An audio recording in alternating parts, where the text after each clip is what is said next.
to talk a little bit about brakes, just a little bit. We've talked about brakes before. The most important part of the car is the brakes. Doesn't matter how fast it goes, it only matters how fast it stops. So people call me up and they go, oh yeah, I got my dad's car out of the barn and, we put gasoline to it and fresh gas and we did this, we did that, now it runs. And it's like, no, dude, all you want to do now is see if it'll move, see if it'll drive around the block with real crappy brakes. Don't do that. Do the brakes first. Do the brakes first. So all existing brakes on all MGs are just fine. There's no need to change from drum brakes to disc brakes. Drum brakes stop the car just great. Disc brakes don't fade. That's their advantage. They're also cheaper to make now. But the reason that they went over to disc brakes was the fading problem. If you're going down a long hill and you're using drum brakes, they'll heat up. They'll heat up and the brakes will get spongy and the brakes won't work anymore. That doesn't happen anywhere nearly as quickly with disc brakes. But disc brakes don't make the car stop faster. If you want to know why your car isn't stopping as quickly as it might, go out someplace where it's nice and safe, and run the thing up to 60 miles an hour and jump on the brakes like there's a kid in front of the car. Make that car stop as quickly as it can. If the tires skid on the pavement, if the tires skid, you don't need better brakes, you need better tires. Okay, so the brakes on your car are just fine, just the way that they are. I know some people get excited and want to put disc brakes on the back of their MGB and stuff, and it's like, well, that's cool.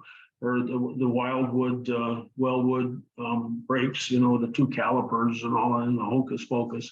It's like, it's real cool and everything, but chances are, if you go out and drive your car right now and jump on the brakes, they'll be just fine. But you want to make sure that they're operating correctly. So when you do step on the brakes really hard with your hands slightly off the steering wheel, the car should stop in a nice straight line. If the steering wheel turns on a heavy brake, it starts to turn out, of course you're going to grab it. But if it starts to turn, that means that there's something going on with the front brakes. On the other hand, if when you step on the brakes really hard, the car drifts to one side or the other, that means that there's something going on with the rear brakes, usually that one side's frozen. Rear brakes freeze up a lot. 2/3 of the braking is done in the front of the car, 1/3 is done in the back.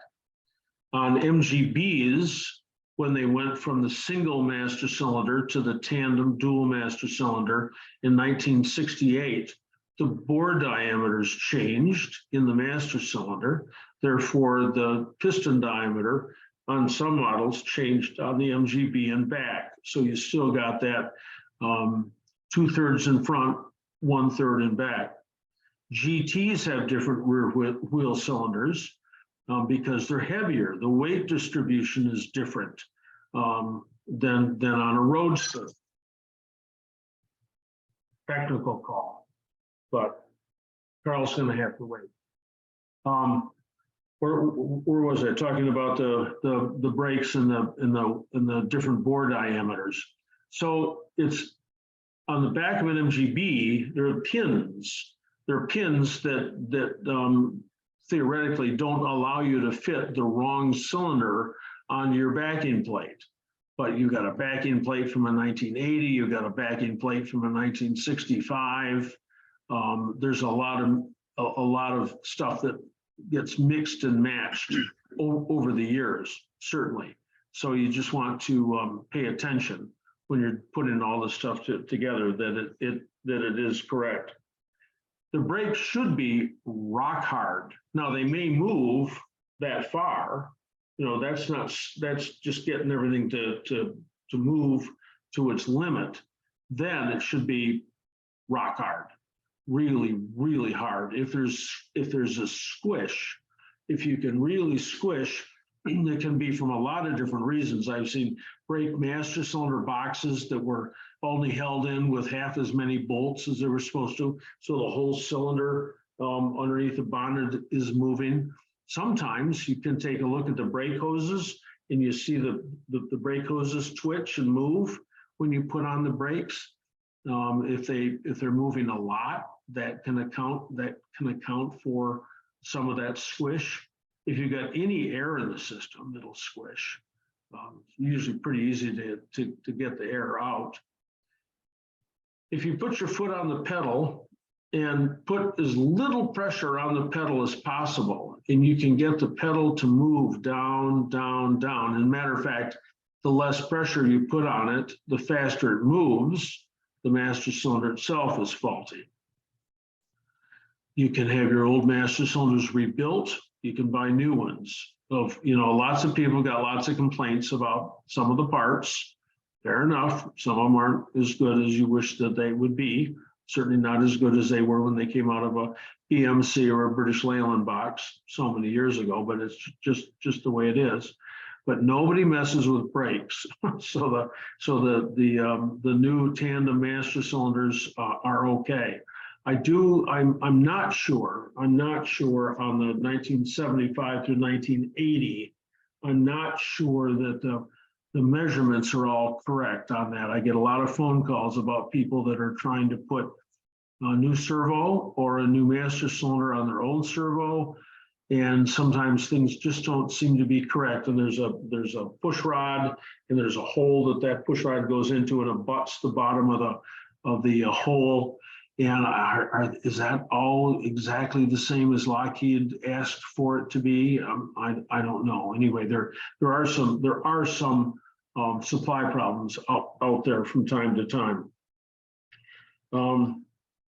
So that's about it. That's about it. I've got some YouTube videos up. The MGB workshop manual has not one good picture of the MGB rear brakes, not one. It's got a crummy picture and it's wrong. So a lot of good that's going to do you. T-type brakes, MGA brakes, that stuff's all pretty well sorted out. We talked earlier about getting the levers in the back of the MGB on the correct side so the handbrake would work better. Some people claim that the handbrake worked better if they were on the correct side, but as I remember, I don't think they're marked LH and RH. Maybe they are. I can't remember right now. And Bob and Gloria I can't remember the brake pad that they always suggest that you use. Although I know I've talked to people who've used that pad, they say my brakes still squeal, but Bob and Gloria have got 515,000 miles on their MGB, and they don't have a terrible problem with squeaking brakes. Bob and Gloria, you guys are on. What brake pad is that? Duralast from AutoZone. Duralast from AutoZone. It's guaranteed for life. Yeah, so you never have to buy. No. I haven't bought a set of brake pads for many years. Okay.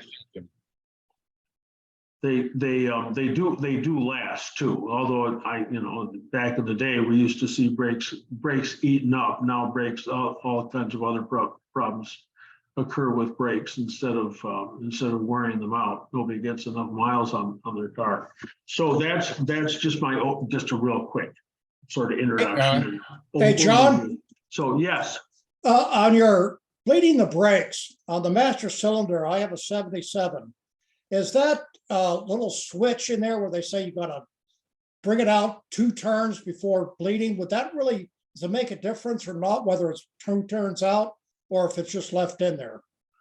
It doesn't make any difference for bleeding, but it does make a difference that during the bleeding, you're going to shift that shuttle piston one way or the other, and it's going to kick on the brake warning light. 1974, I think, through it was certainly 75, 68 through 80, and it's incorporated. That shuttle piston is incorporated into the master cylinder 75 through 80. So you can unscrew that a couple of turns. If you unscrew it all the way, it's just a 3/8 24 thread. but it's just a bugger to get back in there because you can't get it straight. Oh my gosh, it's a real bugger to do. So, John, yes. have you ever tried using one of those little plastic pins like they have for the GM? Where it's basically you pull out that warning and you put it in there. It's a dummy pin that prevents that shuttle from sliding.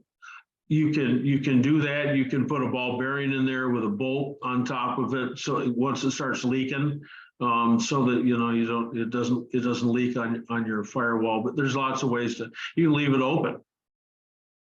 And if it's open, does it make any difference on the braking itself, whether it's solid or mushy?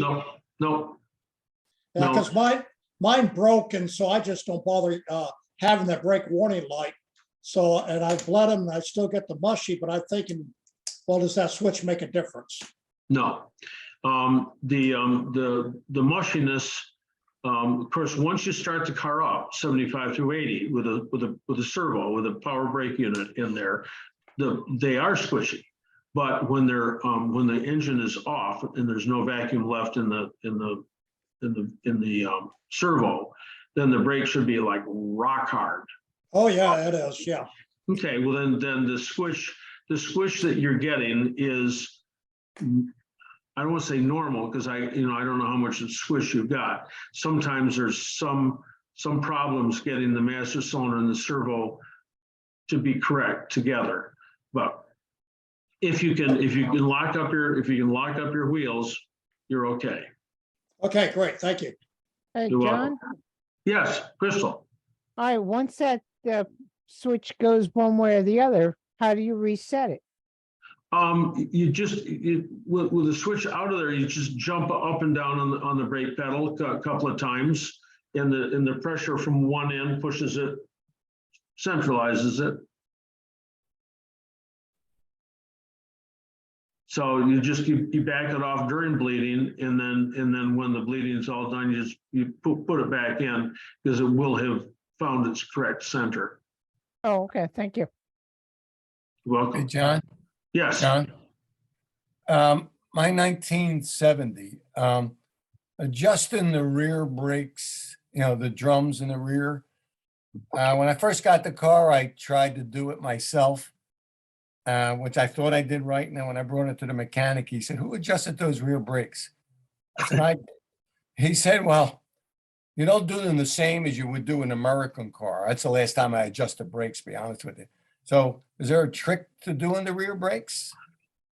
To do the rear brakes properly, if they haven't been done properly in a long, long time, you slack off that brass 9/16 nut on the handbrake cable so that the handbrake cables just floppy loose, and then you pull both the cables so the cables are really, really loose.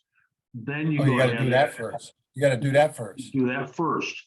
Then adjust the rear brakes. Now, on an MGB, it's a 1/4 inch square. On a Midget 1275, Midget 1500, it's a 5/16 square. You can buy sockets or tools.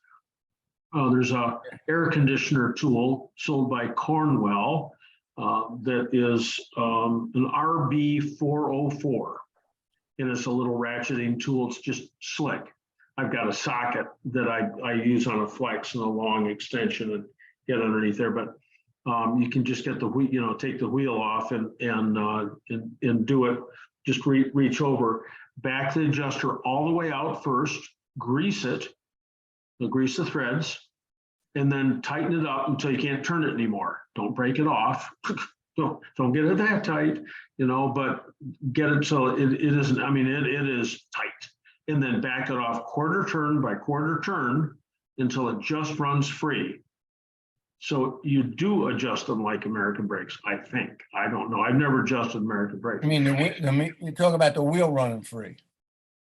Just theoretically, if you got older shoes and they're already bedded in and everything feels great, then the distance between fully locked and fully free is 1/4 turn. It's hardly anything. But if you got brand new brakes, which brand new brakes can be squishy because everything's moving. Don't throw up your hands in defeat or disgust. If your brakes are working well enough to go out and drive and bed them in, which means wear them in. So the radius of the rear shoe is the same as the radius of the drum, so that you've got full contact. Anyway, once you got to that point, the distance between fully locked and fully free is 1/4 of a turn. In practice, maybe 2, and with new brakes, it might be a full turn, because they just keep dragging and stuff. You just got to go out and stomp on them for a while and get them straight. Once all that's done, then readjust the handbrake, and readjust the handbrake to where it's comfortable for you.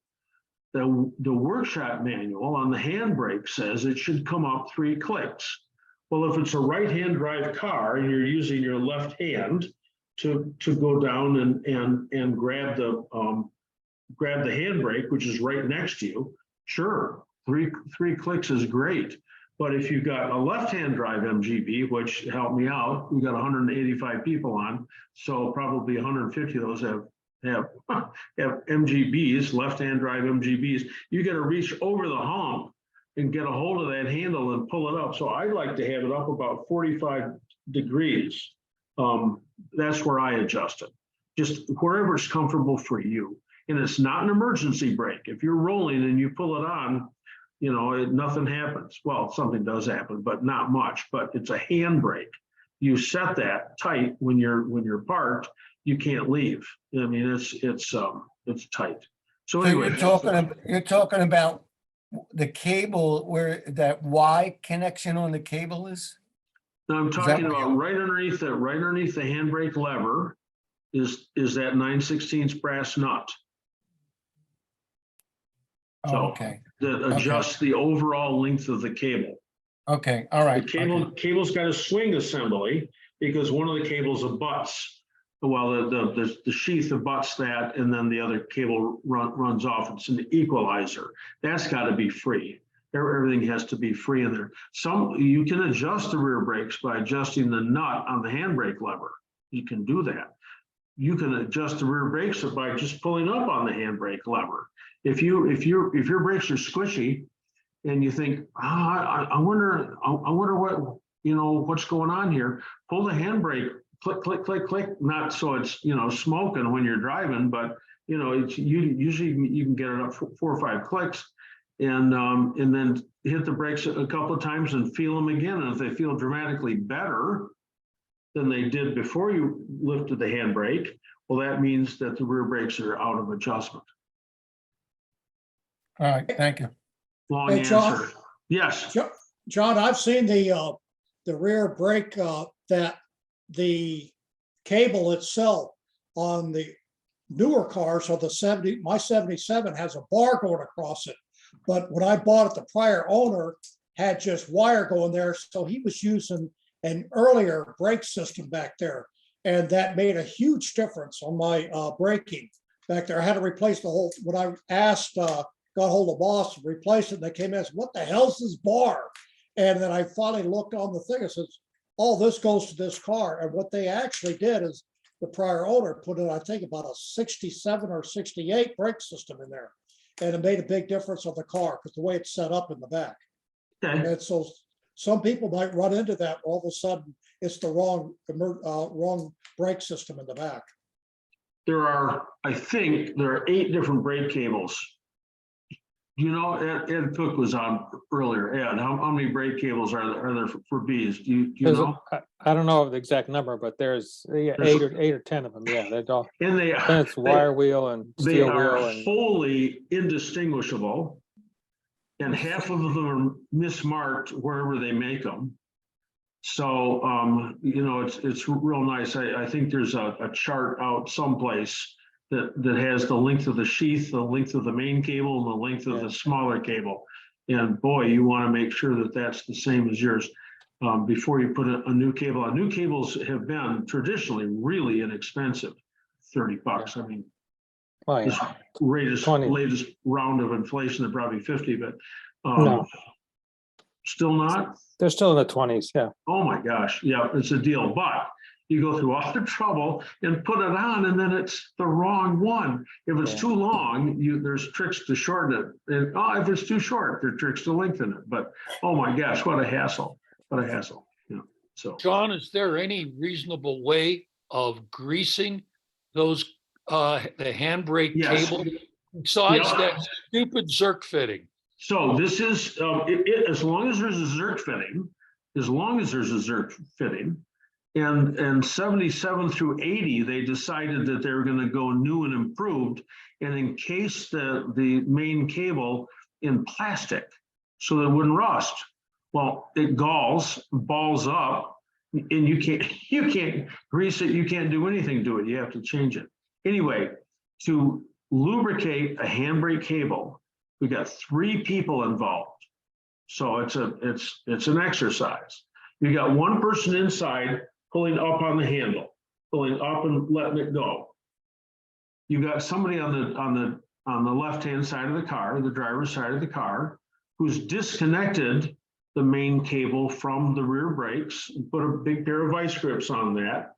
And when the guy inside pulls up, of course, the handbrake, the cable's gonna go in. And then when the guy inside drops the handle, the guy at the rear pulls out.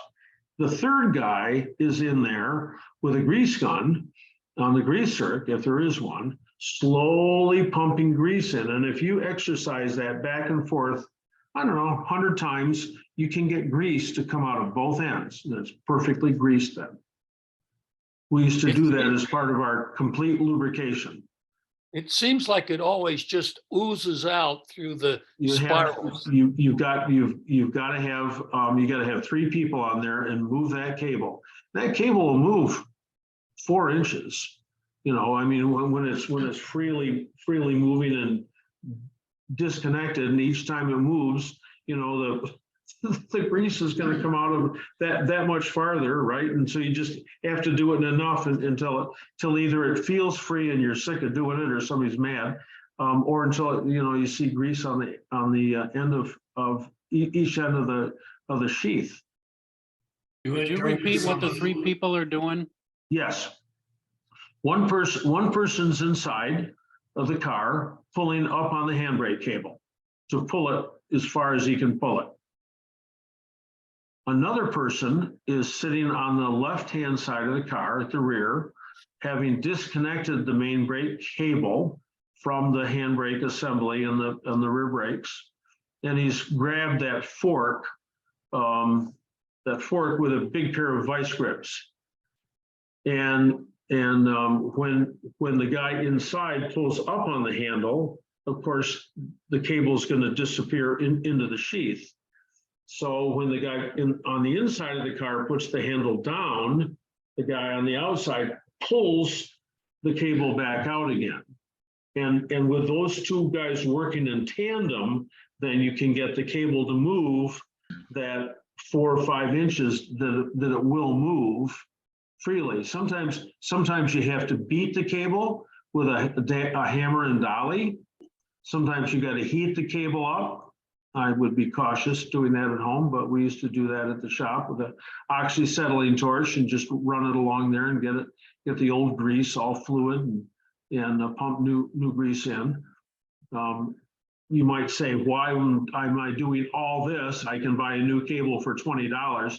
Well, to put the new one in, you almost have to take it out the passenger seat. It's not an insignificant task to put that cable in, for as inexpensive as it is. So anyway, greasing that and getting full movement while you're greasing it will move that grease along the cable on the inside of the sheath. John, this is Judd. Can we talk about old drum brakes for a minute? Sure. I read a lot about people getting new brake shoes. And of course, you know, I drive a TD, so it's got a whole bunch of brake shoes, and that they are not the right arch, or they're not the right, they don't fit the brake drum or whatever. And I also hear different discussions about either getting new brake shoes or having your old brake shoes lined, take them to a truck company or something and have them relined. Do you have thoughts on any of those subjects? And if they don't fit the arc, what can you do about it? They will bed in over a period of time, either the ends hit or the middle hits, but over a period of time, they will wear in. Well, that made sense to me, but everybody, I mean, these were supposed to be knowledgeable people and they were having duck fits about them not doing. My thought was just go down the road with your foot on the brake pedal for a while. Kinda, yeah. I mean, I try repeated stops. Yeah.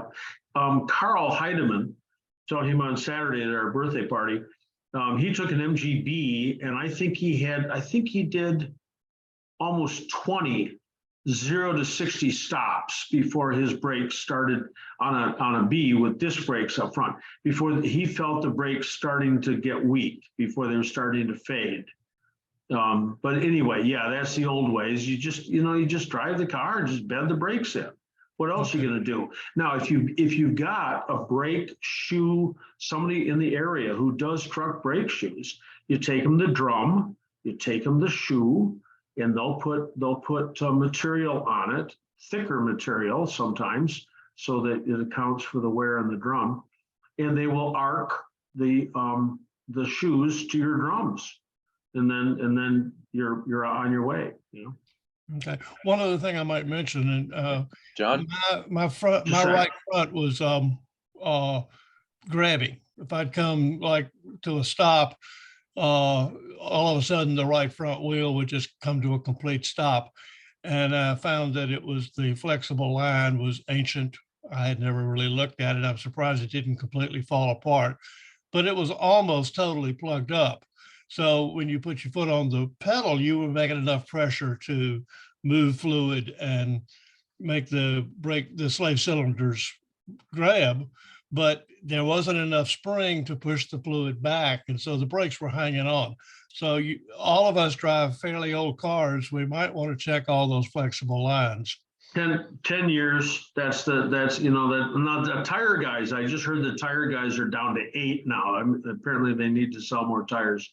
But the rule of thumb now is 10 years on flexible brake hose. I don't know about the magic ones, the I don't know, silicone, the green, they're not green. Yeah, what are those the brake hoses, the stainless brake hoses. Yes, stainless wrap. Yeah, I don't know if those last any longer or not, but the problem with the old brake hoses is that the middle it collapses. Yeah. And we used to get it's really distinct on a clutch, because you can push the pedal down. It takes more effort, but you really don't notice that because the change is so incremental. But when you let your foot up, you hear what was that? And it was the brake fluid trying to get through the hose, through the little orifice in the hose. The normal reason that brakes grab, you start to put the brakes on harder, and all of a sudden a corner, usually a back corner, all of a sudden just locks up. The others are turning, but that one just locks up.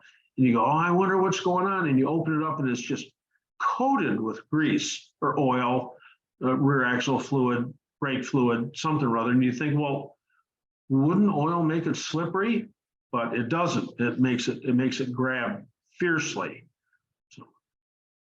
Hey, John. Yes, Gerald. Gerald Dalton from the great Commonwealth of Kentucky, home of the Mason jar and bourbon.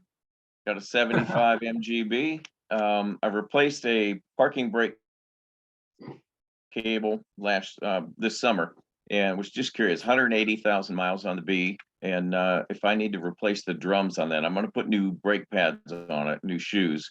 Didn't know how much the drums itself wore, if I needed to replace those also, because I'm not getting a real good I'm just not getting a real good feel on the parking brake. How many miles do you have on the new rear brakes right now? Oh crap, I don't know.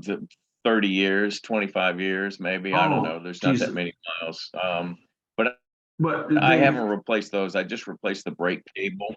Okay, well, you never, the rule is you never have to change the drum. The maximum oversize is 60 thousandths, 10.060. They're 10-inch drums to Okay, start I'll with. measure that when I get into those, yeah. But it just adjusts through it. It doesn't, I've never seen anyone, with their brake drum explode or anything, anything even close. I've never heard of anything close to dangerous. So you can buy new drums if you want, but it's I don't know how expensive they are. Probably better to spend the money someplace else. Hey, John, any Okay. thoughts of breaking in new pads? Well, the pads take a while too, because, if you're putting them on new rotors, then theoretically, you've got a smooth rotor and a smooth pad. But if you're putting them on, on old rotors, it takes a while for all the ridges for the pad to conform to all the hills and valleys and ridges and so forth.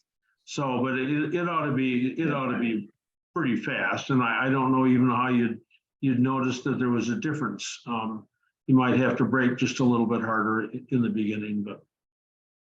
I was always taught in the American cars on new rotors, new pads, to run it up to about 30 miles an hour and then take yourself about 7 seconds to get back down to 0 and do that about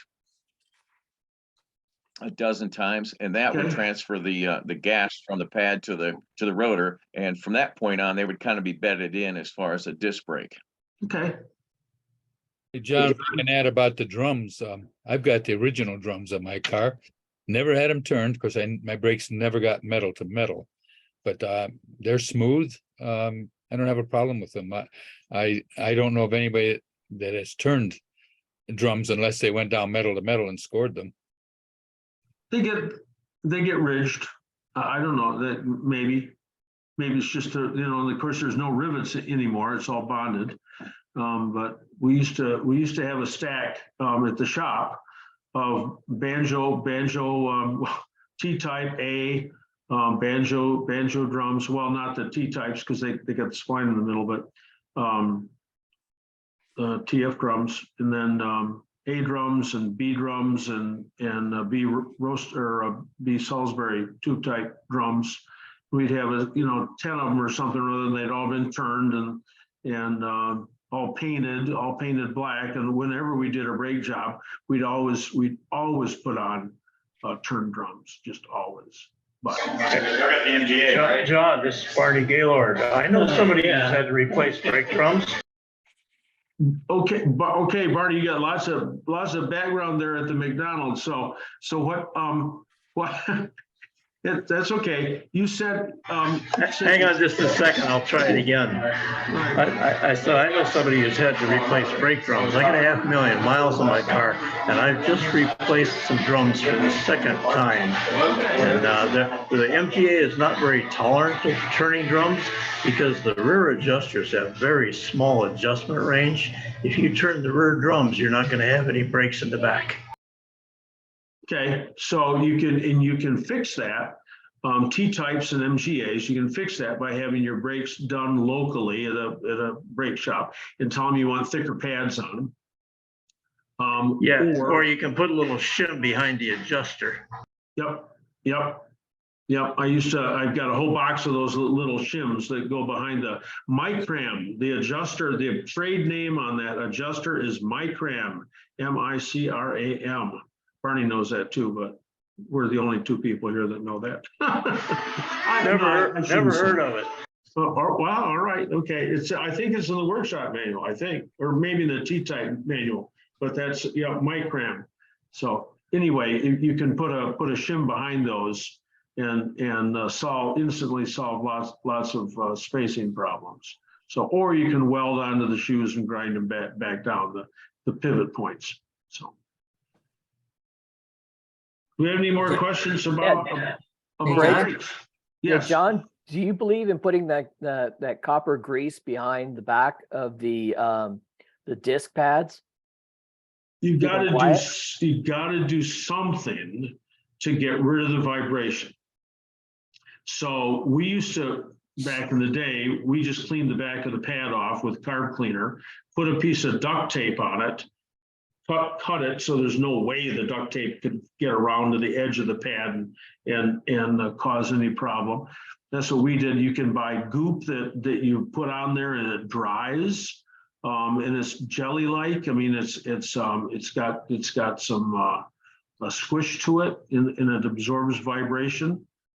Volvos and Triumphs use an extra shim behind trying to get rid of the, but they're grilling brakes. They squeal, all grilling brakes squeal. Yeah, you gotta use something on there to reduce the vibration. So, yeah. Hey, John. Yes. John Gerard from Yardley, PA. How are you? Fine. Got a quick question for you. I did rear brakes on a friend's MG in 1968, and I was wondering. I just wanted to make sure that the orientation of the drum brakes, the pads, were in the drum correctly. There's like an elongated part where there's no pad on it, and then there's the other side. Like if you put both halves in, is there a proper orientation for that? There's in one end's got a slot for the handbrake, just a slot, and the other end's got a funny shaped, irregular kind of hole for the handbrake assembly. And that funny hole takes the pivot point of the handbrake assembly, and the other shoe is put on backwards from that. Okay, because I'm pretty sure I did it correctly, because I mean that part did go in correctly with the spring. Yeah. Somebody was telling me that the pad, if the wheel is rotating toward the front of the car, that the pad that's facing the front of the car should have a section of it. It has less material. There's leading and trailing shoes. I don't know a lot about brakes overall. I only know about our brakes, and if you bought brake shoes from anyone, they're going to be okay. Well, I say that every now and then something weird comes through the pipeline. I remember we had brakes that they cracked. I don't know, they cracked. I had something on that video or the email that I sent out with a terrible shoes that were terribly cracked. But you can do that to any shoe by getting them too hot. So. Well, the car stops very, very nicely, so I think everything's good to go. That's the bottom line. As long as you're not losing fluid and it stops. Yeah. John, I've got a T-type that that had a terrible squeal when I put new brake shoes on it on the left rear wheel. Okay. I talked to you about it a while ago. I took it apart and I tried changing the shoes from side to side, and it still stayed on the left side. I took and checked the drum real closely, and I saw that there was some wear on the inside of the drum. And so I took and ground a little bit of the brake pad off that shoe, and it stopped the squeal. Hey. Yeah, sometimes there's a particular problem with I'm so familiar with MGBs. That's, it was so much of our work. But you go around a corner. And you could, from the back end, you'd get a reciprocal, and you take the brake drum off, and there's a real shiny spot on the brake, easy for me to say, the brake backing plate, because when you go around the corner, everything flexes, everything flexes, not much, but apparently it was running so close that going around the corner would move something, and that apparently was what you were having. So, taking a little bit of stuff off here and there so it doesn't drive you crazy. Sure, absolutely. Hey, John. Yeah, I had the same problem on my TD, and it was on the left rear, and when it was rubbing on the inside of the brake drum, not on the friction surface, but Mm-hmm. And when I took it off and looked at it, it's like there was extra. It's like the shoe was too wide, not the friction material, but there was a significant amount of metal beyond that. So I took I put it in the vise, took a grinder, and ground it off, and it fixed it. But it's like you know, It it was just- very frustrating to find. I mean, help me out. These parts come out of China. Yeah, And no matter who you are, you can't check every part that comes in all the time. yeah. Moss had a great story about MGA grills. So somebody called up, maybe when Harry Haig was still doing warranties and returns and stuff, and said, my MGA grill is plastic. I ordered one from you and it's coming, it's plastic. And they said, oh no, it's just covered in plastic for protection. They said, no, it's plastic. And so they went out in the warehouse and looked, and all the grills that they got in from Tasker were plastic. It's like, they didn't ask for plastic grill. You can't check everything. But usually brakes are the best of all the parts, because nobody wants a lawsuit, right? I mean, brakes are nobody fools around with brakes, but it is frustrating. Yeah, you just have to know, but you got it sorted out, so that's the important thing. Hey, John. Yes. Yeah, this is Kurt from the Great White North of Marquette, Michigan, on the shores of Lake Superior. How you doing? Hey, okay.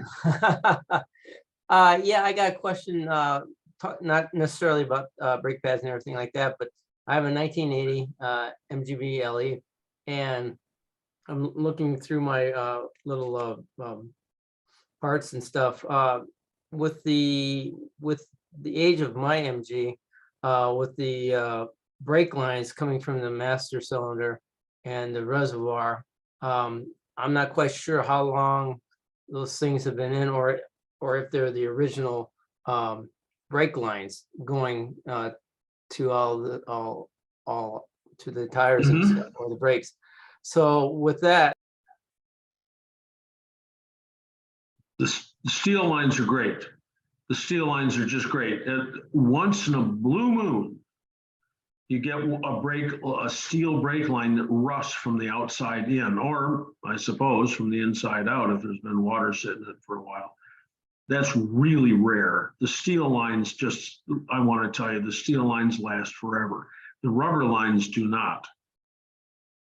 Interestingly, 75 through 80, the three brake fittings, the flare fittings that go into the master cylinder, look like 3/8-24. They look like every other thread in the braking system. They're not. They're 10x1 metric. Just so if you do end up changing them, which you don't need to do, remember that one end is 3/8 fine that goes on down by the hose, and the other that goes into the master cylinder is 10x1. I find that when when everything's leaking oil underneath, it keeps it lubricated so it doesn't rust. That's why we're all still here, I mean, we're not the only cars that were made in the 60s. Is there, how many Alpines are there? Or I don't know, Daimler Darts. That has to be the ugliest car ever made. Sports car. Gosh, it's so ugly. It's funny. It's a cross between a largemouth bass and a TR4. Funny things. Yeah, that's why we're still here. We have self-undercoating vehicles. John? Yes. Richard Pittenger here, Troy, Yes, Ohio. sir. Hey, I'm a new owner of an 80 MGB LE. Had it about 2 months, and I haven't really been able to drive it because of some other issues I've been working on, carburetor and catalytic converter and such. But anyway, knowing your brake system review was coming up today I tried to take one of the rear brake drums off just to take a look at the brake condition and whatnot. And I stalled out. I couldn't get those 2 Phillips head screws out of the brake drum. So I didn't really want to take a chance wrecking the Phillips head end of the screw or anything. So I thought, well, I'll just ask the question tonight. So if you got any tip on getting those things out, please. you've got to use something that you can hit with a hammer, and a wooden handled screwdriver isn't going to do it because you're going to blow the handle apart. So you've got to have a Phillips tip that fits like a 6-inch 3/8 extension. Put that in there and take the biggest hammer you've got and bang, bang, bang, and knock the tool into the screw, and that'll do two things. It'll set the tool into the screw, so that it'll knock the rust out of the way and make the tool fit. It'll also jar the threads loose, and then you should be able to unscrew it with a 3/8 drive. If you have someone sitting in the car at the same time with their foot on the brake, then the drum isn't going to turn. Or maybe you can set the handbrake and the drum won't turn. But that's the way that we always did it. Once in a blue moon, we'd have to heat them up with the oxyacetylene torch, get the heads red hot, let it cool, get it hot, let it cool, get it hot, let it cool. But unless you've got oxyacetylene, even MAP gas won't even do it. Well, it might come close, but chew up $30 worth of MAP gas, that stuff's really expensive. So anyway, I'll bet that using a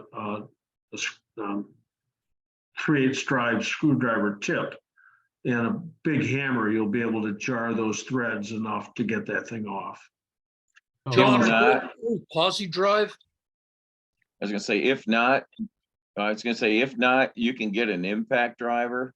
Me coming from the motorcycle industry, it basically looks like a Phillips screw.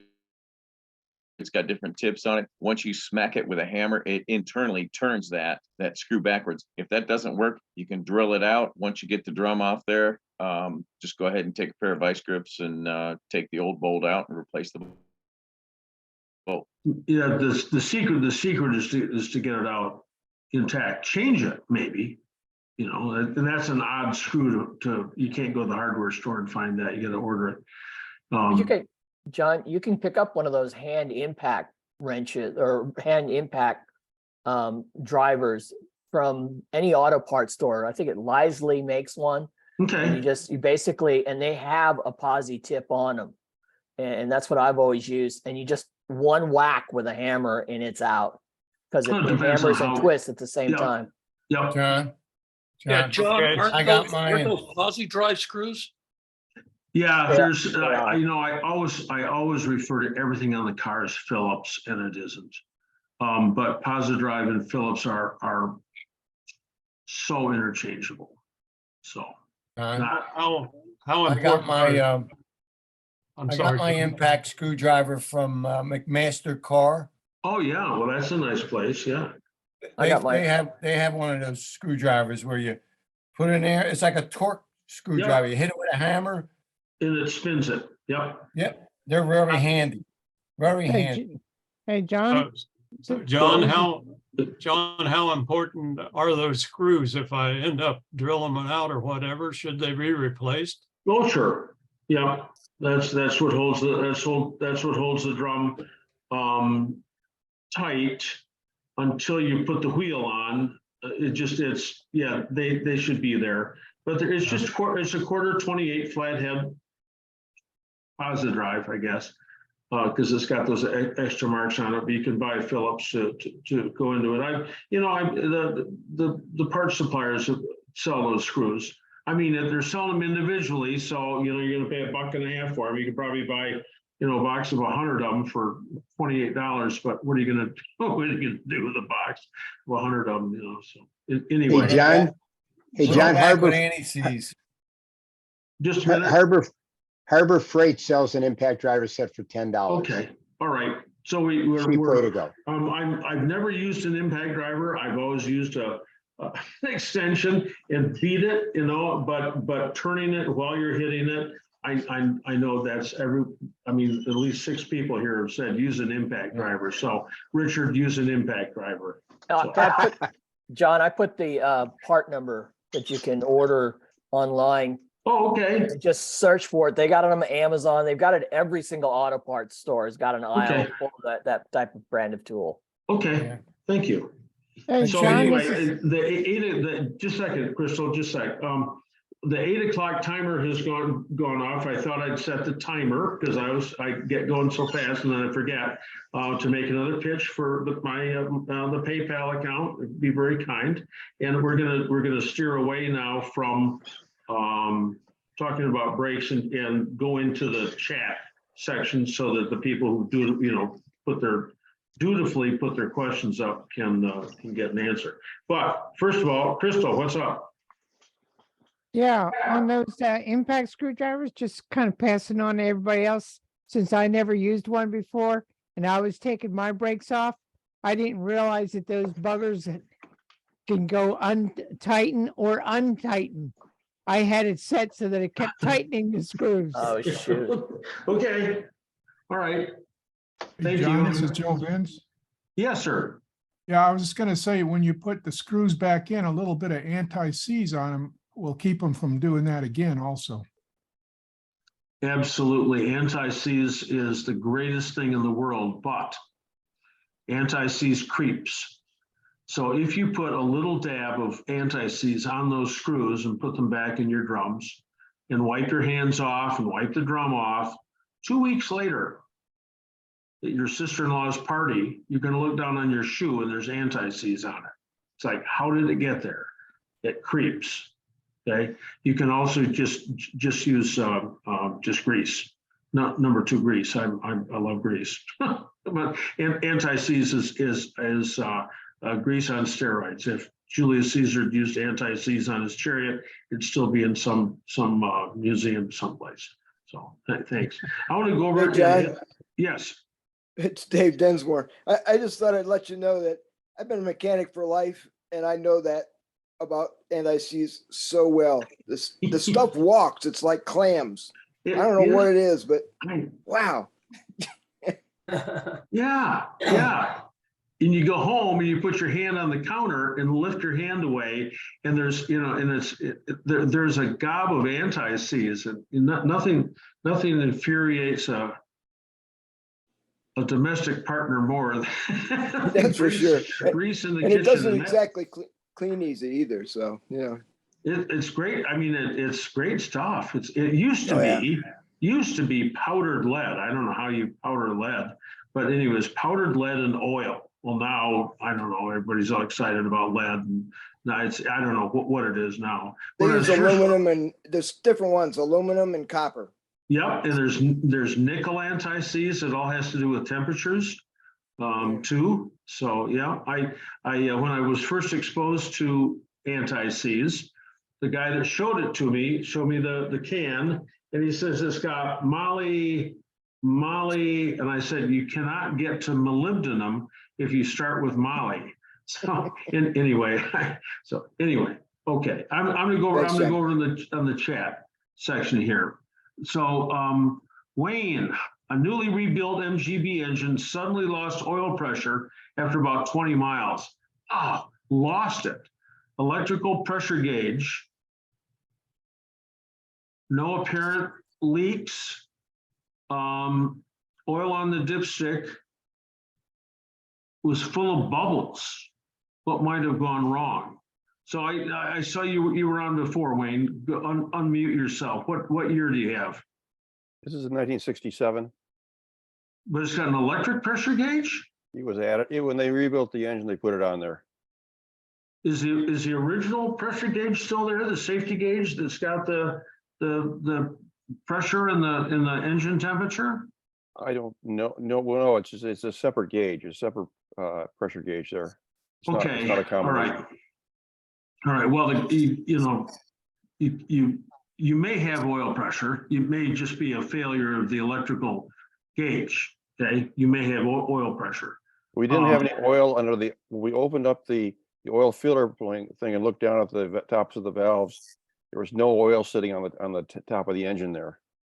The real way to do it is take the line. Do you have a flexible line that comes off the engine that goes to an intermediate thing, maybe, or do you have one of those white capillary lines from your gauge that goes all the way down there, or Well, what I'm getting to is if you take the line off the gauge, whatever kind of line goes to the gauge or goes to the sending unit for the gauge, take that and put it into a can, take the spark plugs out and spin the engine over. You should get quite a stream of oil coming out.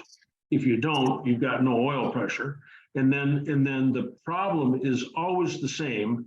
It's the gasket between the oil pump and the block. There are two gaskets in the kit. One is for a 3-main engine, one is for a 5-main. If someone had put the 3-main in, you never would have had oil pressure to start with. But the gaskets are cut thin sometimes, and sometimes they get torn when you're putting them in. And so what happens is the oil pump sucks air instead of sucking oil off the sump, hence bubbly oil and no oil pressure.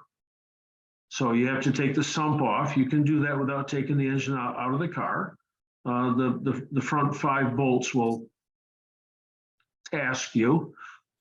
You got to use an offset snake, offset 7/16 wrench, and getting them out isn't so much of a problem as getting them back in. And then you'll be reminded that when you take when you're assembling the engine, that you put gasket compound between the block and the gasket. Excuse me, wrong, disregard. You put gasket compound between the sump and the gasket and grease between the gasket and the block, so that if you have this problem again, the sump just comes off and doesn't tear the shit out of the gasket, because you're going to have, if you've got gasket compound on both sides, which no doubt you probably do, you'll have to have a new gasket. So you'll have to have a new gasket and a new oil pump gasket. That's my guess. I mean, the armchair analysis. Where are you? Where are you calling from? San Luis Obispo, California.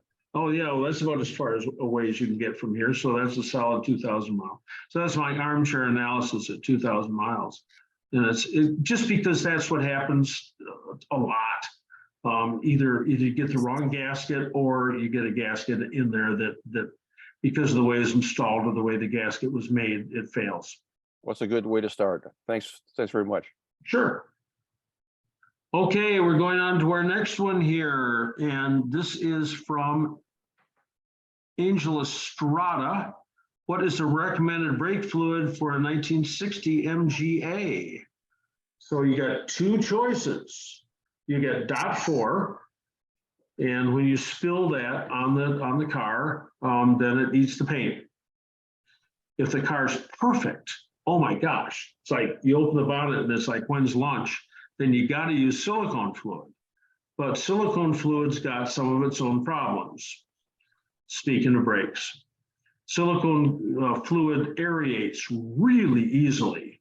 So you can't go pump, pump, pump, pump, pump, and then try to bleed it, because you mix a whole lot of air bubbles in with the brake fluid. The other thing that the silicone fluid does sometimes is it expands the rubber seals, just incrementally. But the MGA has a bleed hole between the master cylinder bore and the reservoir, so fluid can get in and out as you need fluid, or excess fluid can vent back into the reservoir when it gets hot.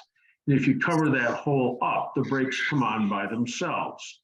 So there is a way to put a little shim on the front of the master cylinder if you're using silicone fluid.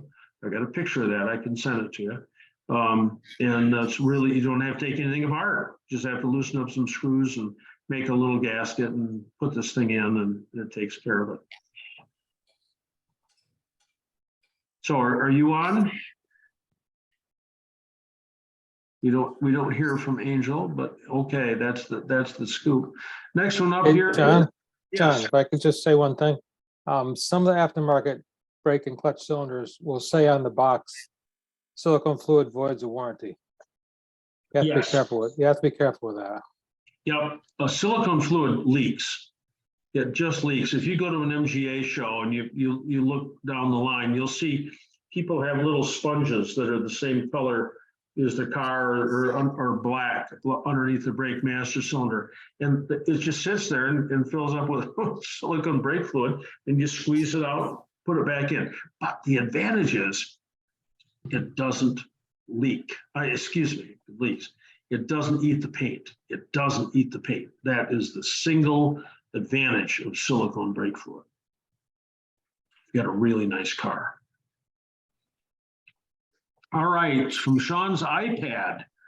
John, trying to get a cylinder head off a 69B. Stud number 1 appears to be preventing us from doing it. Using a lever and PB blaster, we managed to get it up less than 1/8 of an inch, but no farther. What should we do? Continue to drip PB blaster on the stud, use propane heat. Propane heat won't, you'll burn the seats up before you get it hot enough to do anything. To double our charitable donations. Which one are you calling number 1? The one at the very front of the block?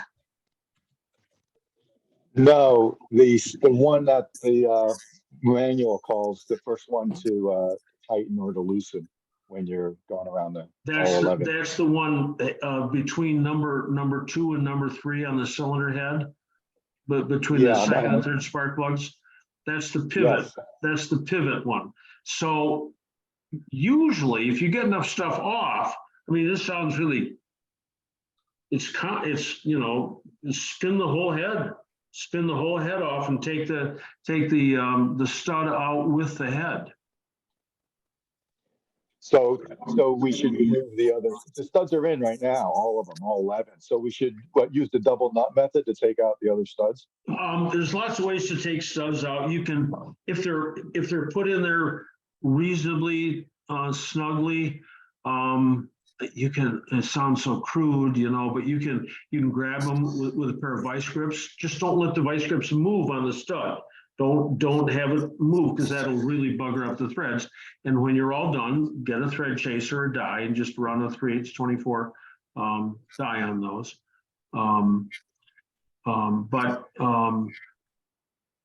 That would be the way, or double nut them, absolutely, or you can get a stud remover, which still mars up the thread some, except the most expensive snap-on stud remover that you got to exchange a paycheck to buy. Double nuts okay, vice grips are okay. Sounds crude, but it works. And then with all those other studs out of the way and all the ancillaries out of the way, the exhaust manifold out of the way, you can spin the whole head off and get the thing up on a press or something or other. Or if you got oxyacetylene torch, of course, then you just heat it up. But you got to be careful. It's cast iron. So anyway, yep. Or you take the path of least resistance and just keep dribbling that PB blaster on it. But sometimes, it just gets to a point you go, come on, I want to get this done. But thank you. Okie doke. Are they trying to break that head off, or? No, you don't want to break you don't want to break it. But if you get the other 10 studs out, you can unscrew that head. No. I'm saying, if they trying to loosen the head off the block, Mm-hmm. Why don't they just turn the engine over and pop it off with compression? Because it's stuck. They've had levers underneath it and it won't move. And that's the one. That's the pivot point. That single stud is the pivot point. So all the other holes in the cylinder block are 7/16. The studs are all 3/8, except that hole between number 2 and number 3 is also 3/8. And so the clearance there is just tiny. And if you get that rusted up, I mean, you can't, it won't come out. Triumph guys have terrible trouble sometimes getting the cylinder heads off because more than one stud rusts. Hey, John, I had that problem on my 74. We tried everything. We tried prying the head and everything. Finally realized, actually, in MG experience, we loosened the motor mount, backed up the engine a little bit, And we actually spun the head off. We unscrewed the whole head. The stud came out and then we were able to put that on a press and press it out. Yep. My only regret was that I didn't take a video because it was pretty fun to do. Yep. You gotta chase all those threads again, you know, because you bugger up the threads in the block a little bit when you're spinning something so heavy and unbalanced off it, so. Well, yeah, and I did chase him. I guess he might have screwed him up, but we did chase him, so. It was, Sure. John, I also found Deep Creep works even better than PB Blaster. It's amazing. Deep Creep. You can get it at any auto store or Walmart sells it. Okay. And it really works good. Okay.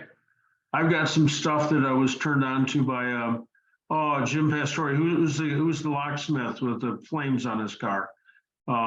He told me to buy this stuff, and it's like I bought these 2 little tiny cans, $25 each. It's like, geez, you know, I use that stuff really sparingly, but I don't know if it's any better than WD-40 or PB Blaster. Napa sells one called Breakaway. I mean, everyone's got, but Deep Creep, that's another one to add to the list. When we tore down that TD, the 1952 TD that sat outside for 33 years under a cover, no salt, we saturated everything we had to loosen for days with Deep Creep and did not break one bolt or not. Hey, okay. Really was good. Thanks. Pat G to everybody. I've encountered brake shoes that are too small. Brand new shoes that won't adjust. Turning the adjust goes past the max. I had to shim to get those, and the drums were not oversized. So Pat, you got a T-type or an MGA? Is that the one?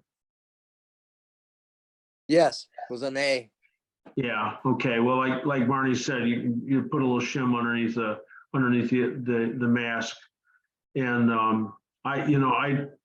you just wish that all the stuff that came through all the time was correct. And sometimes it isn't, or sometimes, you know, you make a mistake yourself and think the drums are original size. And I don't know what those are 9-inch, right? Those drums? But Off the top of my head. I don't know what Yes. I don't know what the maximum oversize is on it. Yeah, they're 9-inch. TDs are 9-inch, yeah. Hey, John, Yes. it's called Pro One Penetrating Lubricant. Pro One. Pro One Penetrating Lubricant. It's Okay. XPL 101.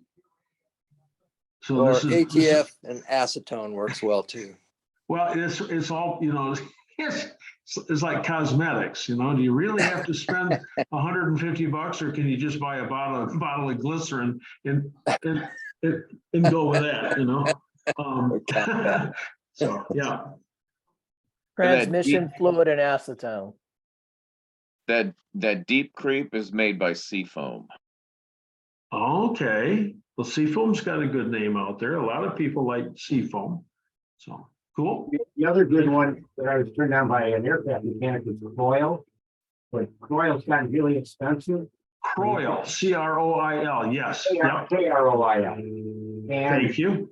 we, in Napa, I 12 or 15 ounce can, $8 for the can, and you say it's like gold.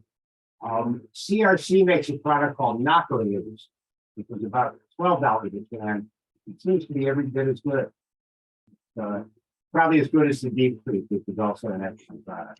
Hey, there are a lot of people out there selling acetone, and automatic transmission fluid concoctions. Yeah. All Kerosene right. works just as well. Paul, what's up? Kerosene works just as well. Okay. It's real cheap. Yep. Goes a long ways. John Mine, what is the website? That probably has to do with my website, universitymotorsltd.com. So just like my shirt, I wear my University Motors shirt, University Motors, and I'm now University Motors Online. I was LTD, I was a C Corp for, years. But then we dissolved that. So, anyway. But the website's still University Motors Ltd. Mike Ellis, 100 years. So here we got the link to the Simeon Museum. Mike, thank you very much. Thanks. And yeah, it's an interesting place. I've been there a couple of times. Denny to everybody. I have one of the Mark II Deluxe models. I've been looking for the parking brake parts that mount on the rear disc brakes. I know you own a Deluxe. I do. Any idea where I can find those parts? The previous owner removed them and discarded everything. Well, we've got, Jim, the architect in La Jolla. He's the only guy that I know who's the go-to guy for twin cam parts. That's it. And there's a guy in England. I don't know. You're just gonna keep hunting for him. Yeah, it's a weird. That's a weird clamping type of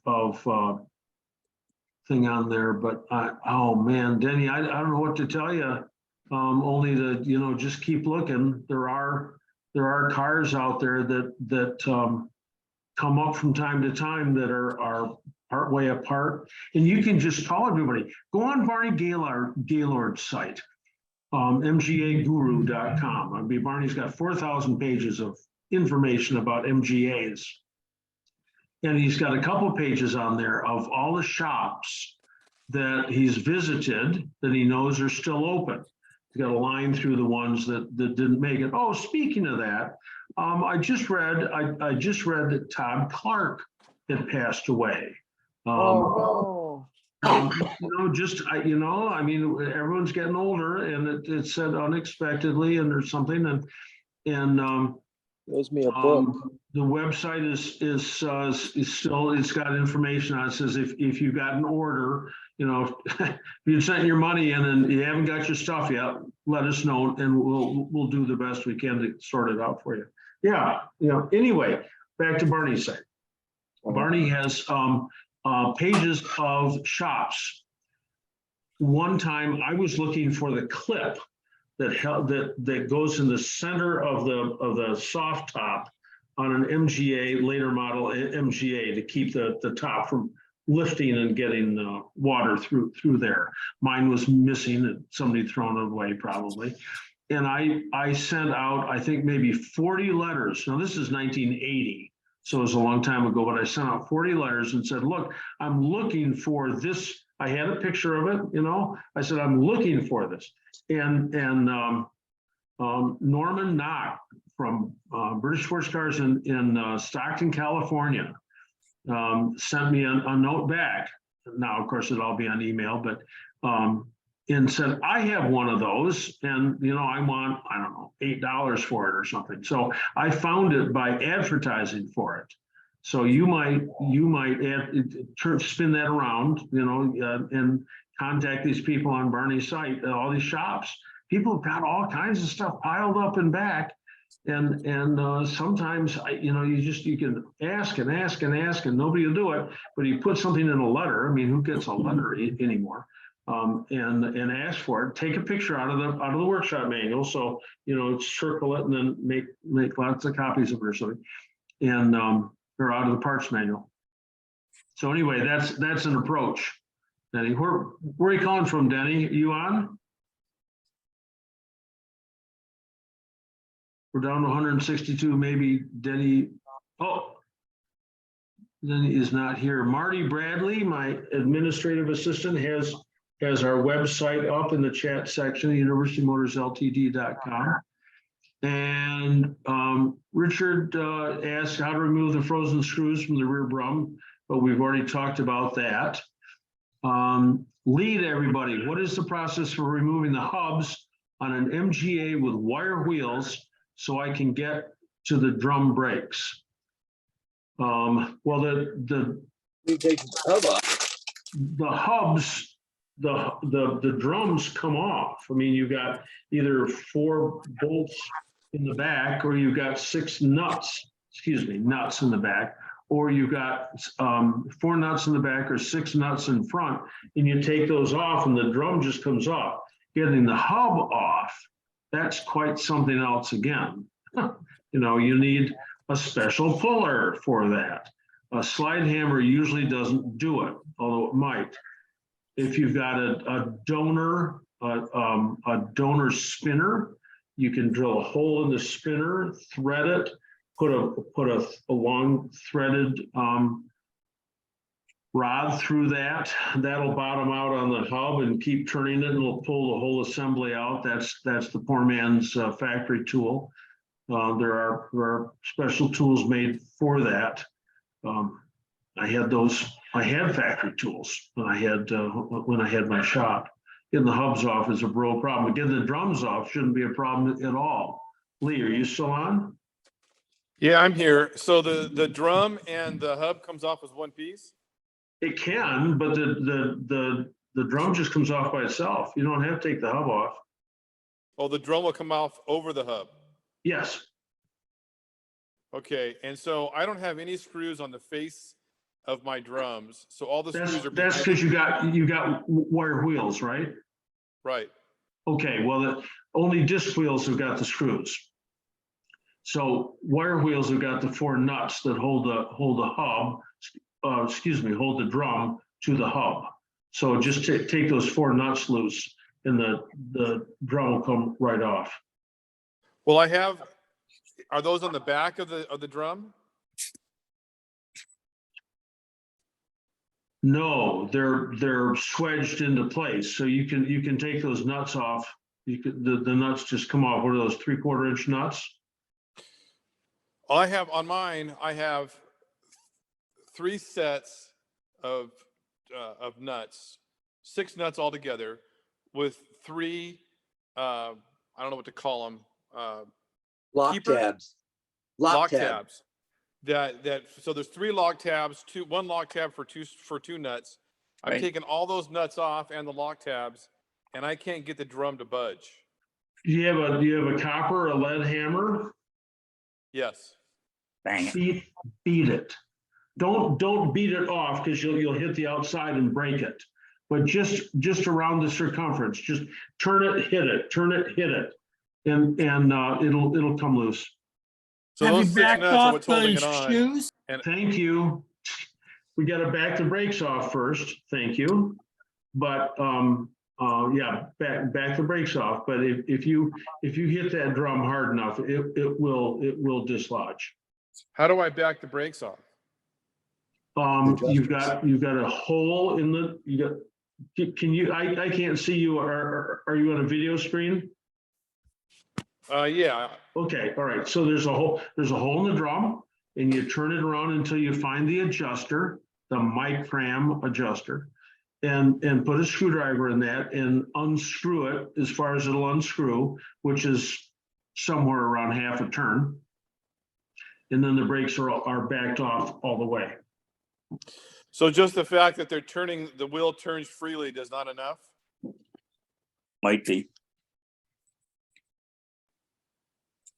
Well, you should always back the brakes off in case there's a ridge in there or something or other, but just back the brakes off, and then just use your hammer, not a steel hammer, because you get chips and break stuff, but a copper or a lead hammer, and just thunk, and hit it on around the outside circumference, towards the car, but don't hit it on the backside, because you'll chip parts of the drum off, and then it goes out of balance.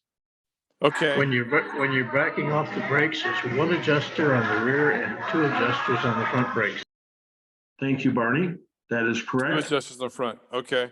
Yeah. And the problem I'm having is the wheel, all my tires, all my rims, all the hubs, I guess.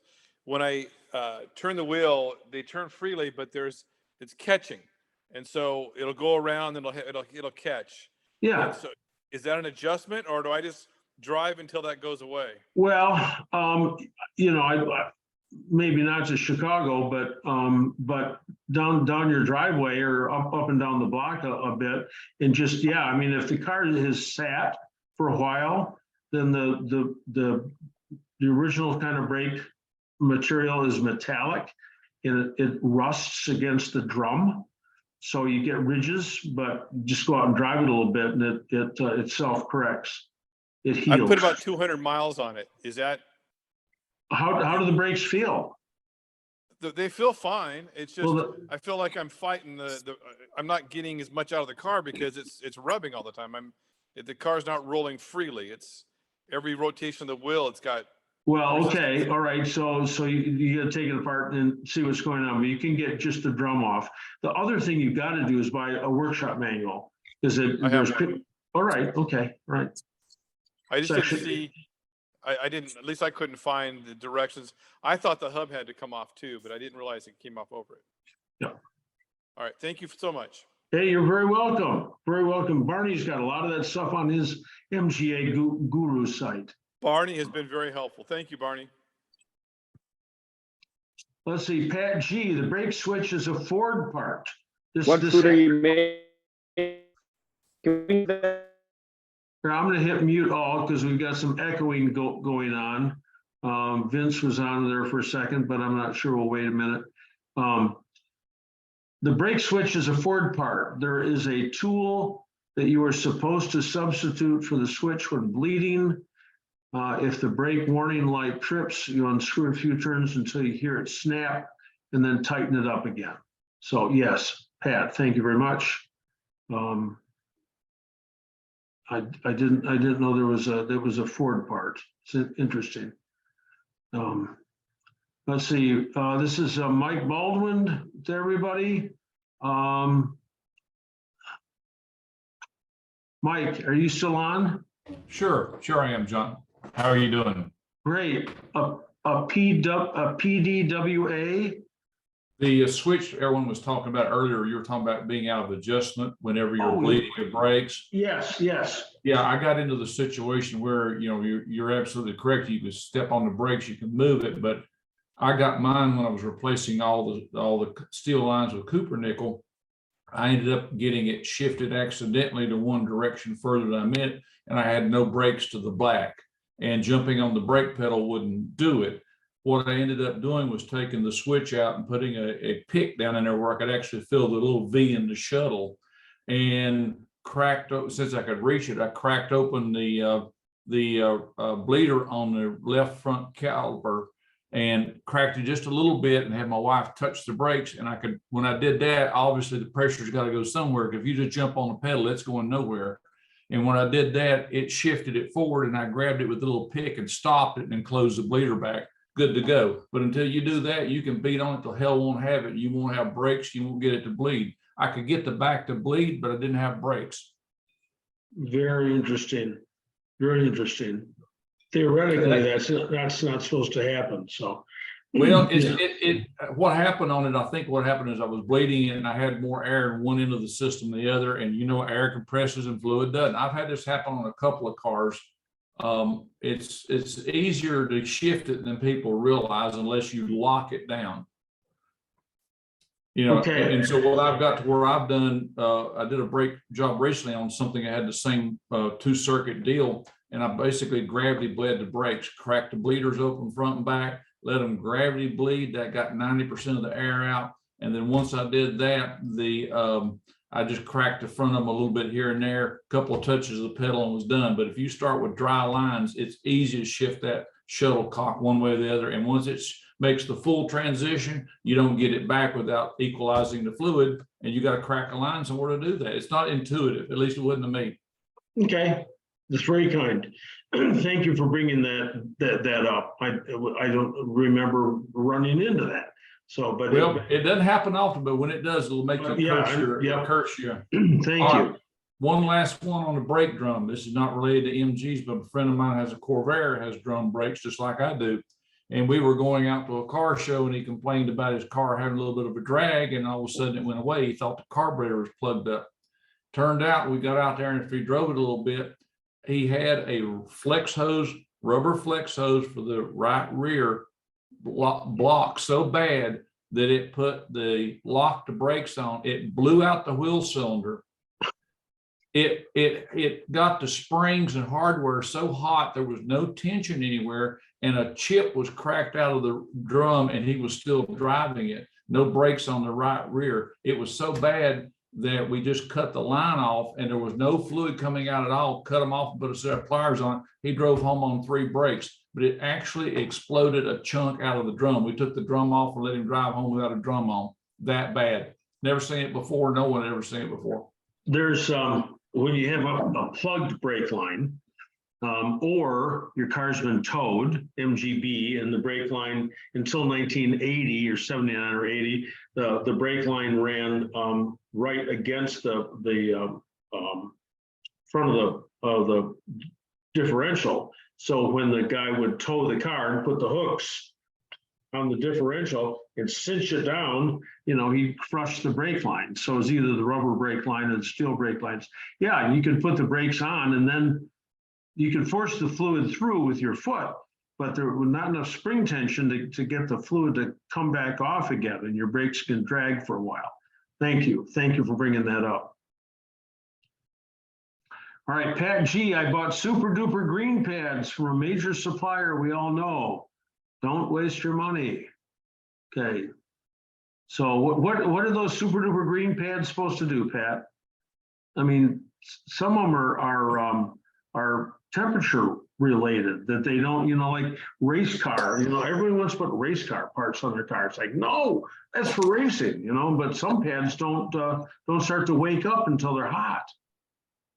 Yes, that's what I thought I was getting. We used to call them gator pads when I was racing. But they didn't fit well. They were supposed to be V8 pads, which are larger. But they specified an inner and outer pad. They sent 4 outers. Okay. They rub, they squeak, but not brake squeak, but metal to metal squeak, like the parts don't fit right. I was just very disappointed in the quality, and I'd had them too long to send them back. Yep, that's all you can do, and then it makes them understand that the part is not satisfactory. Who was the major? Well, now we don't like. Well, it wasn't the supplier's fault. It was the manufacturer of the pads. Yeah. And they, I went to their website. They specialize in racing pads for motorcycles. They're in New Zealand or Australia, one of those funny down under countries. But I just feel like I wasted my money. I should have just gone to Rock Auto and bought a set of cheap pads. But by the way, Rock Auto has no pads in stock for MGBs. So I should have gone to AutoZone. Go figure. Okay. Oh well, live and learn. So Pat, you're still on. You used to do a lot of MG brakes. You use Permatex disc brake quiet spray on the back of the pad. And we would spray them the day before, and no customer comebacks with noisy brakes. Nice stuff, really gooey though. You know, sometimes it made the pad so thick it was difficult to get the rotor or the caliper back over the rotor. How long ago was that? Back in the 80s. Yeah. The 90s. Different brake pads. Yeah. There's a similar product called Disc Brake Quiet that comes in a liquid form in a little squeeze bottle. It's kind of orange, I think. And you just put like a little S-bend, squeeze it out on the back so it contacts between the pad and the piston, and put it together wet and no squeaks. Yep. Okay. And we used to use Repco pads, but I don't think they're around anymore. John, am I wrong in thinking that by the time that brake warning light comes on, it's too late? It's kind of a useless thing to me. Exactly. Because you're about to die. It's the federal government, right? I mean, they mandated that there was a light on there to tell you when there's a problem with the brakes.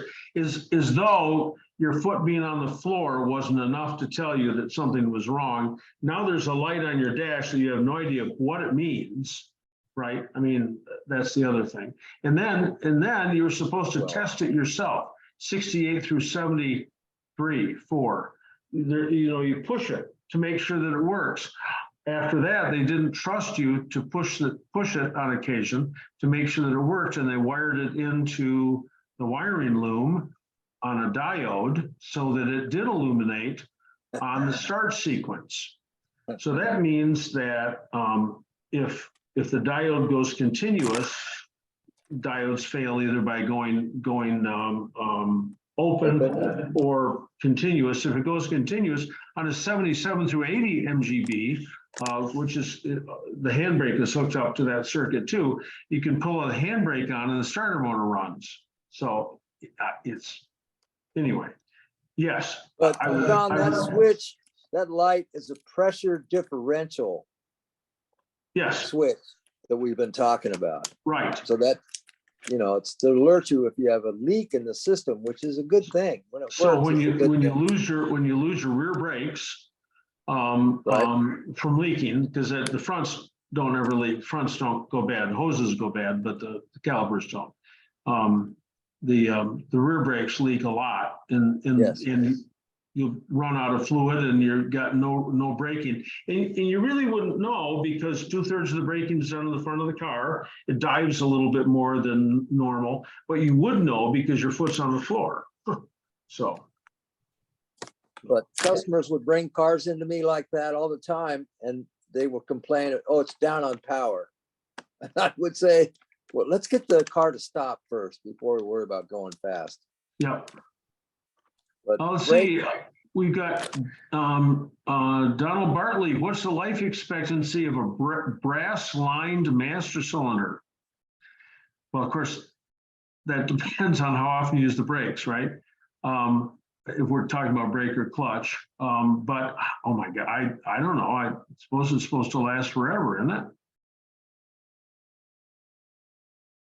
I don't know. Okay, I hope so.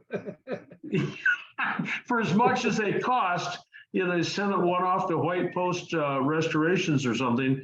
It comes back. It's you know, hey, there it is. It's all set to go with that little warning sticker on. Says, you know, no warranty if used with silicone fluid. I think that's bronze, not brass. A little harder. Really? Yeah, a little harder. Okay. Mark to everybody, I'm working on a MGB, 69 MGB with all original suspension and want to rebuild the shocks and springs. Any suggestions or on any brands better than others and what to stay away from? So it's a big project. If you want it, let's see, you're going to walk around the car with a tape measure. And you're going to measure through the center of the wheel from the ground to the bottom of the chrome strip. And you're looking for the car to sit horizontally within quarter, half an inch. Usually, over a period of time, the driver's side rear leaf spring collapses. So the left rear of the car falls, the car pivots on the diagonal, and the right front rises incrementally. Sometimes people change the front coil springs because they think the front of the car is off. It is, but it's not because the front's off, because the rear's off. My suggestion still on leaf springs is to get yours rebuilt. They take them to a spring shop, just like their brake shops, their truck spring shops, get them rebuilt. I went in one time with a whole page of data. The guy I think probably threw it in the furnace when I left, but we got them. We always get them. They're nice. They're consistent. There has been, I don't know if there is now, there have been problems with leaf springs, not coil springs, but leaf springs. So if you're real cheap, you can switch them side to side if the sag isn't too bad. I like the red bushings. You can go with the original rubber bushings. You can go with the red, I don't know. Nylitra, I don't know what stuff is. You can go with the black ones, but you want to stay away from getting too hard. You don't want the bushings too hard. I mean, why not just use roller bearings in there or needle bearings?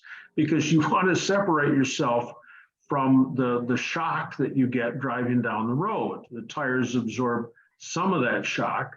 That's why you can't go to a real low profile tire on an MGB, because the the shock is designed to be absorbed a little bit in the tire.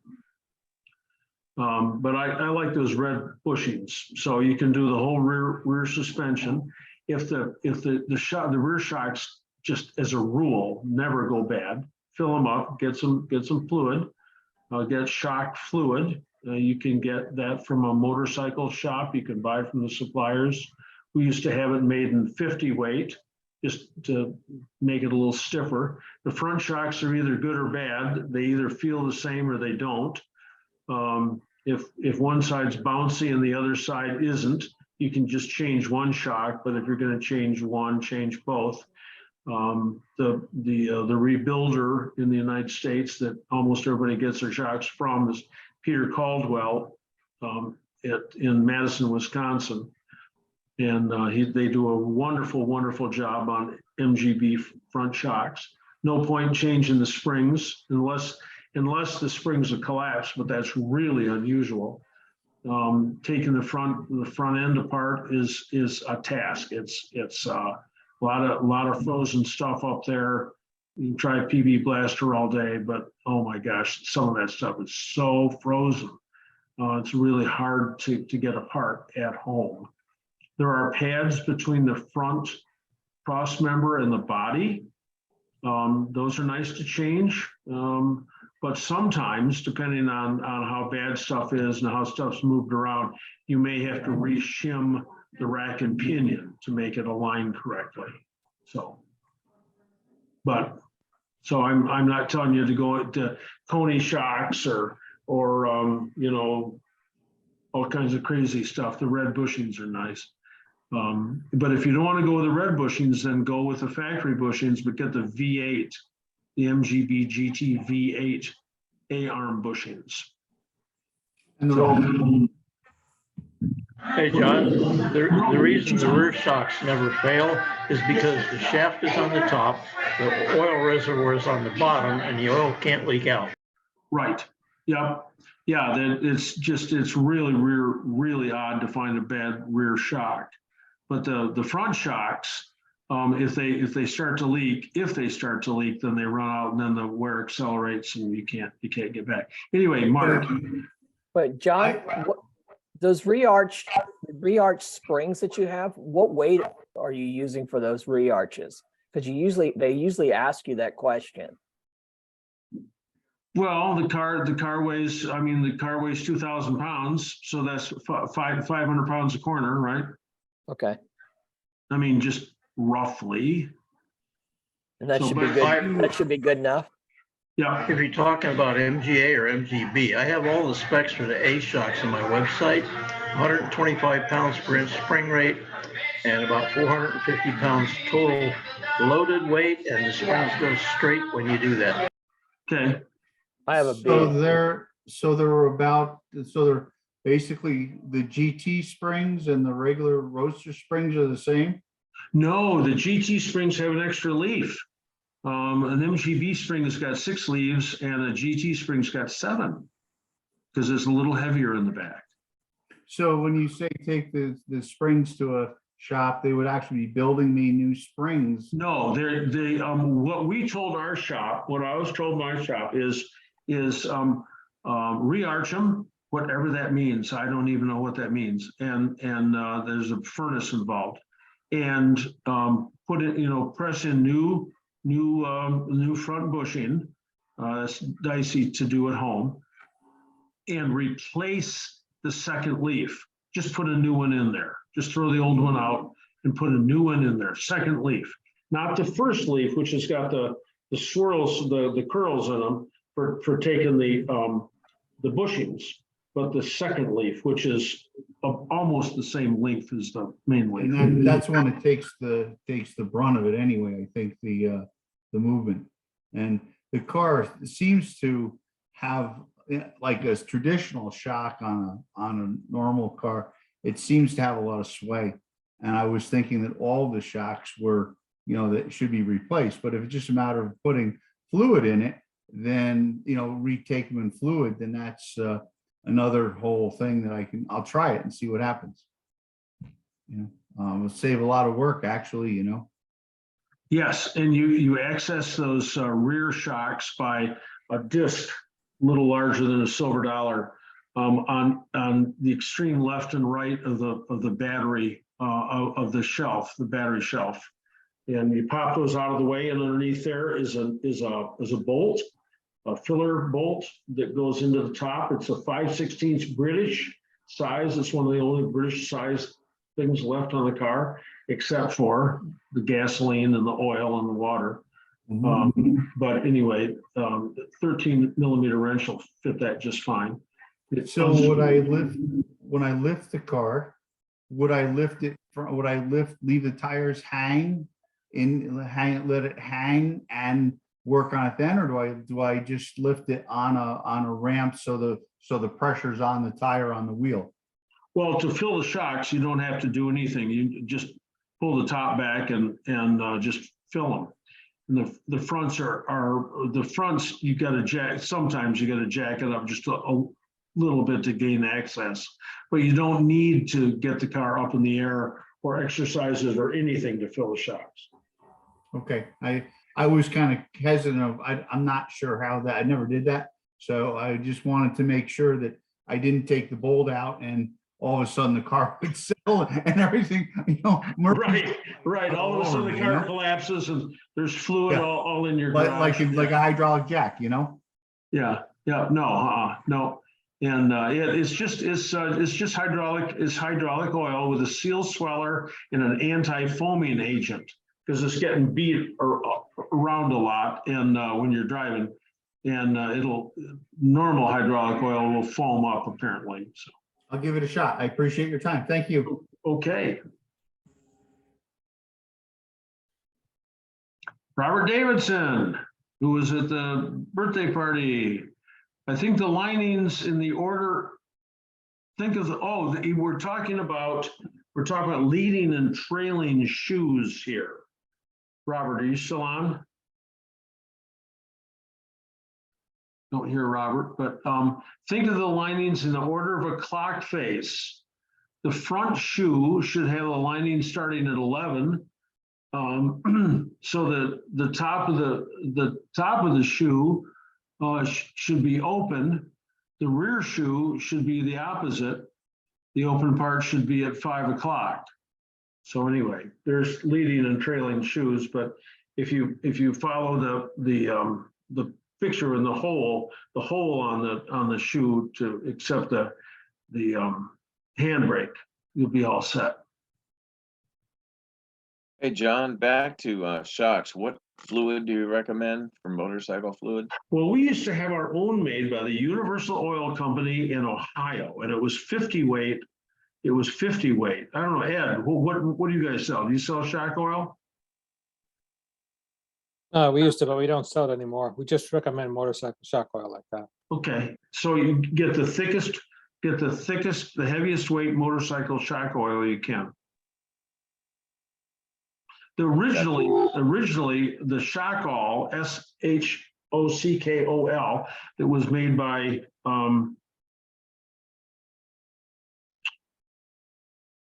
Castrol was 20 weight, but is one of the cheap tricks in making things work better the older they get is to account for wear. So put in some thicker stuff. The stuff that we had made up was 50 weight. John, how much oil do those shocks hold each? Until it spurts out. There's a cavity in the front and rear shock to prevent you from filling it up so much that there's no air left in the reservoir. This is so that the fluid can expand when it gets hot. So the easiest way to fill it is you get a dedicated oil can, and you put a piece of rubber on the end of that, and then you put a short piece of 1/8-inch copper tubing on the end of that in the hose. You can bend that copper tubing to fit into the hole, dip it down inside the shock, glug, glug, glug, glug, glug, until the oil spurts back out at you. That's And it. how much is like a shot glass of oil they hold, or is it like a cup of oil? How much they hold each? Yeah, a cup and a half, probably, a lot. Okay, just so I can get some kind of idea how much oil when I go to the motorcycle shop, I should drag home. That's all. I got it. I measured it a while back. The front shock takes 4 fluid ounces and the rear shock maybe a little bit less. Is that 4 all? fluid ounce. Okay, so if we do 4 ounces per shock, right, just so we have enough, we're talking 16 ounces, 2 cups. Yeah, that's plenty, but they're probably not empty to begin with. I So don't mind having it on the shelf. A Yeah, I couple don't mind of- having it. I don't 2 or mind having 3 it on the ounces. shelf. I don't want to run out. 2 or 3 ounces to refill a front shock. Okay, thank you. Okay, Bill Fisher, please review brake bleeding. I can do that. So this is, I'm old fashioned. I'm a pressure, I'm a foot bleeder, a master cylinder bleeder. You got somebody sitting inside the car, and you tell them that you want them, when you tell them to depress the pedal, but this isn't an emergency stop. You don't have, you're up in the air. If you jump on the brake pedal, someone's gonna get a face full of brake fluid. It tastes nasty. So open the bleeder, depress the pedal, close the bleeder, let up on the pedal, wait a couple of seconds and repeat. If you want to be really cool, you get a clear tube, put it on the bleeder, put it into a bottle, a clear bottle, just like they show you in the workshop manual. Open it, depress, close, up, and it'll bubble, it'll blow air out of the tube and maybe out of the brake system, and you bleed it until there are no more bubbles. What concerns me is the position of the bleeding bolt. Isn't it upward? The force of the fluid going through there. I was going to use this cool word. Just a minute. Not harvest. Anyway, it blows the air out. It just blows the air out. Okay. It blows the air out. There's a particular problem there has been with some of the slave cylinders made for the B's and the A's. And when it's mounted on the car, the bleeder, even though the bleeder comes down on an angle, the inside of the bleeder should be at 12 o'clock because that's where the air is. Right. Some of them haven't been there. So sometimes when you're bleeding a clutch, you bleed it until you get all the air out. Okay, then you're underneath it, you open the bleeder and you take your palm of your hand and you push against it, and you violently push against it and push it halfway down its stroke. How do you know what halfway is? Well, anyway, open the bleeder, push it down, close the bleeder, and that violent bit of air will scavenge. That was the word I was looking for. Scavenge the air and blow the air out the bleeder. Okay, that was my concern. And I happen to use one of those little hand pumps for it. It sucks the fluid. Yeah, I've used those, but my concern, you've already addressed my concern, the flushing out of the air. I looked at it and said, there's air in there. Thank you. You've answered my question. And I appreciate the skills you share with us. Oh, that's very kind. Thanks. Yeah, always make sure the bleeder's at the top of the caliper. You can put MGA calipers on upside down and you can bleed, I don't know, a gallon of fluid through there. And it won't make one whit of difference because all the air is staying in the top. So, okay. See, Brian Booker, harsh quality question. Am I better off rebuilding the original front brake calipers on the B, or should I save myself the trouble and buy new? Rebuild your old ones. That used to be an SSB 2602, I think, kit. Most of the suppliers now have got stainless steel pistons. They'll never rust. Nothing ever goes wrong with the calipers. You have to separate them. Workshop manual, do not separate. Like, how are you going to rebuild them unless you separate them? So you separate them.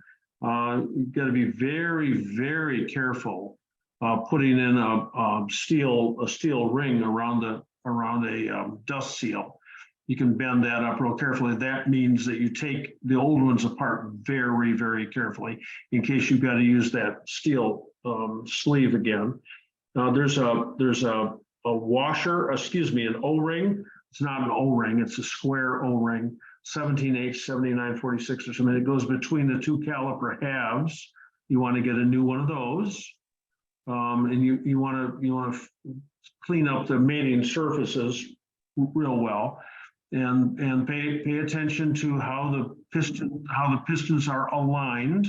There's a high part and a low part on the pistons. Sometimes that's not duplicated on the stainless steel pistons. Then you don't have to worry about it.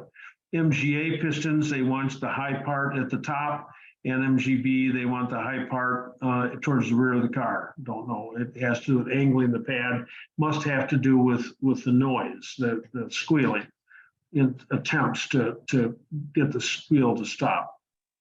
So anyway, that's what I would do. It's what I've always done, always rebuilt. One of my standard lines is any original part rebuilt is better than any new part. Now that, yeah, what, you gonna rebuild your tires? Nobody, I mean, come on. You gonna rebuild your brake pads? No, of course not.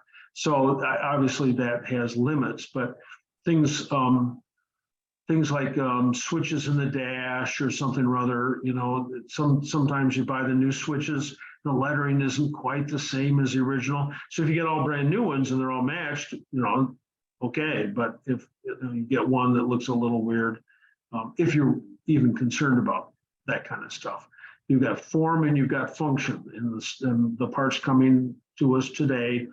The function is almost always there.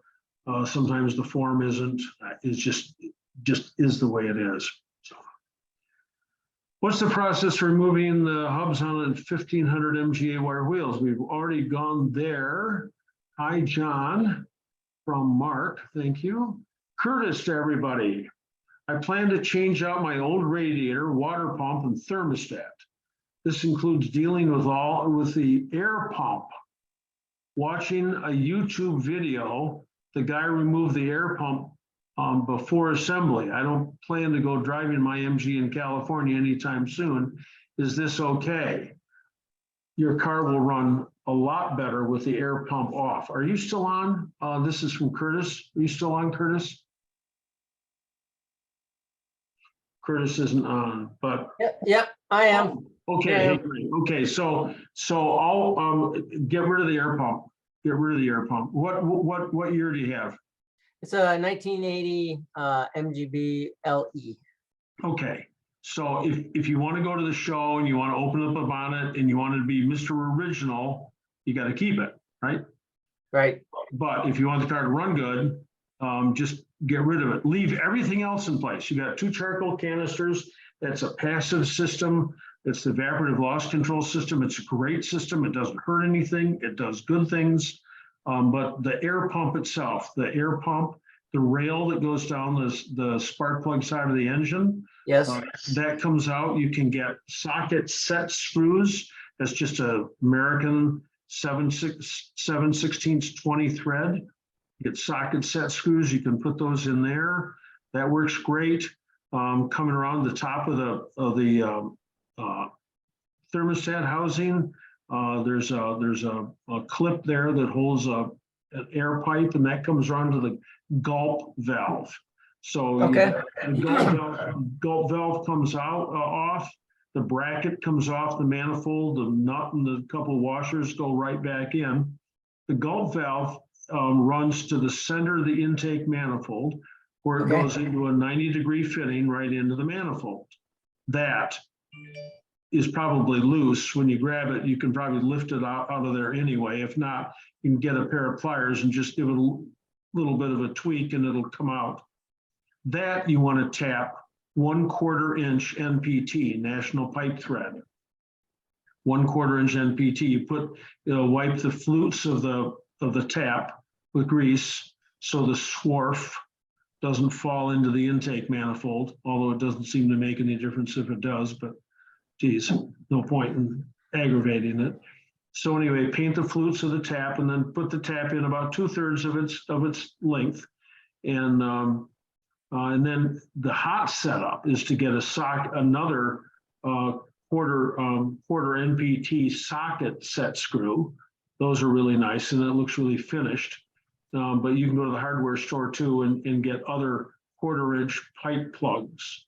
You can get just a crummy one with a square top on it. Looks Okay. good if you paint it black, maybe, put a little MG motif on it. That's going into the, where the firewall is, basically coming off, there's that long tube that, coming off the air pump. I'm looking at, kind of looking at the breakdown thermostat housing and whatnot, and then the air pump is to the left. Nothing about the firewall, but there's a tube that goes from the air pump to the gulp valve, from the gulp valve to that 90-degree fitting. Okay, yeah, okay, that's what I'm talking about. Yep, okay. Yep, that's it. So, Okay. that's it. And then it's a 1980. Yes. You have overdrive? Yes. Okay, so you've got a wire right now that's unfused that goes down to the overdrive.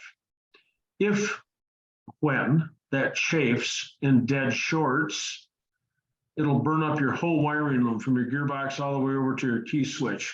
It's so unfortunate to have that happen, and it's so preventable.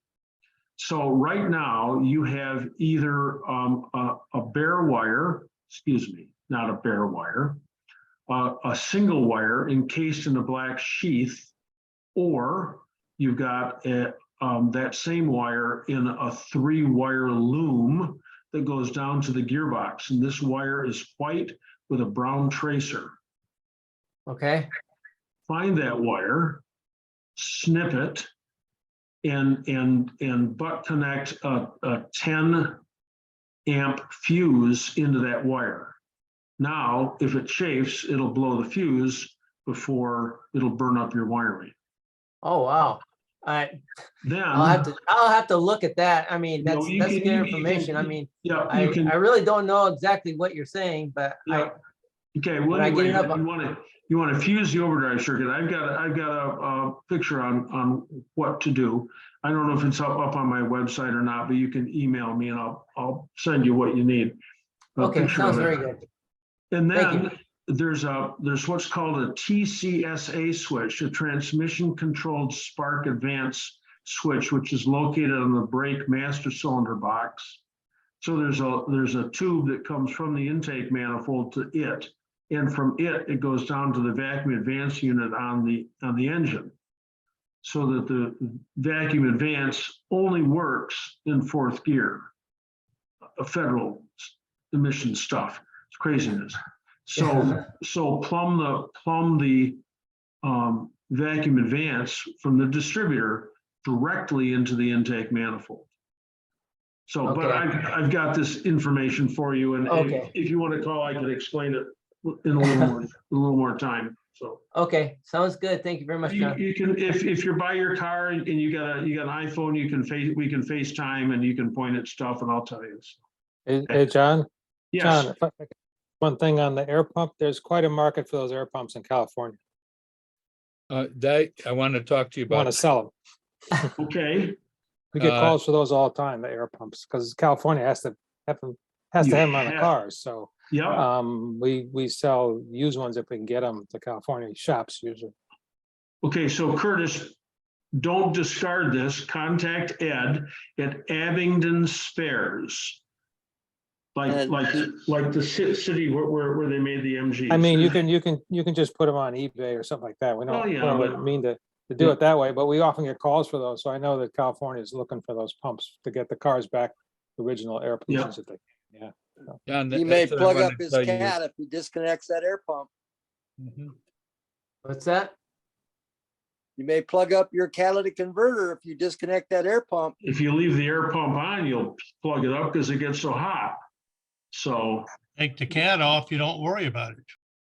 So, yeah, if the cat's gutted, then you can take the air pump off. But I would not remove an air pump if the cat's still working.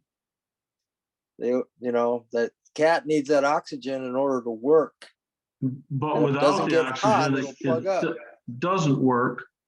So how's it gonna plug? Well, I haven't seen that happen. I know other people have talked about it, but I've got no experience with that happening. So Well- we used to gut an awful lot of the converters too. Well, I occasionally would drop them. I would never purposely gut one.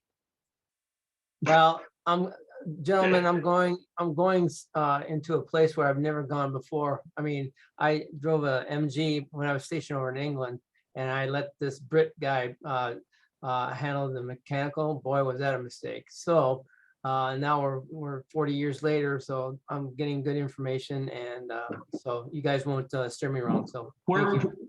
Where are you, Curtis? I'm in Marquette, Michigan. Yeah, okay. Yeah, I went down to visit you when I was in Grand Rapids back Okay. in July, August. Yeah. Yes, yep, all right, I know who you are, okay. Yeah, there's well, Barney's got that list of MG shops, but I doubt there's one in the UP. Well, there's called the International Auto House, and my slave valve went bad on me, and I couldn't shift out of fourth gear. And so I took it to this guy, and he diagnostic and replaced the slave valve and all that good stuff. But there's a lot of stuff that he probably could not do. So I go to where I can get some of the stuff done. Hey, John, after our conversation, the last tech session about the air pumps, I called Scott Harper at Team Triumph. He does have a lot of air pumps for you California guys, or anybody Okay. who wants to be original. But yeah, he sells them. They're all obviously used, but I think he give you a good price on them. And he does 90% of his business is mail order. Just for fun, Ed, I had a whole bunch of carbon brushes made for those. So I've got a box downstairs of carbon brushes for those air pumps. But that's not what goes wrong with them. It's a great big bearing in the back that's must have been made just for that air pump or something. No, nobody can supply it. So anyway. John? Yes. Richard here again. On something you might find interesting. I've just completed on the 80 MGBLE that I've bought recently. I've just completed taking the air pump and got those socket head screws in it. And when I was taking the gulp valve and those things off, I already had the manifold off because I'm taking the catalytic converter off. It's going to have a complete exhaust system, no cat. And I noticed that L-shaped, it's kind of a sheet metal fitting that goes down from the Gulf valve tubing 90 degree down into the cast iron manifold. Right. It was kind of loose and I just tugged a little bit. It came right out. Well, I just last week I had a shop where I retired from kind of plug some of those holes that will be unused. I'm leaving the evap system in place. Good, and, good. Anyway, what they come to find out was, and they were going to tap that hole where that 90 degree fitting was pressed in, but they come to find out that that hole is actually threaded, and it's a straight pipe thread is what they found. So in their shop, they had the only straight pipe threaded fitting they had was like a brass socket head screw. It's about something like a 3/8 or 7/16 thread. They told me and I forgot now. But anyway, they threaded it in there to plug it. So what they were kind of surprised with was it was a straight pipe thread, a pipe thread, but it's straight. Yeah, someone did that afterwards. Those 90 degree fittings were swedged in. So someone put those threads in later, maybe trying to make that thing fit better by using some gasket compound or who knows. But That's unusual. That's unusual. Let me go on here to Curtis. We just got all done with that. Crystal, when replacing a 70 MGB master cylinder brake one, the old one had a body trap valve in the rear port, but not in the front. Should have one in both. However, the new master cylinder did not have any trap valves at all. So I took the old one and moved it to the new master cylinder.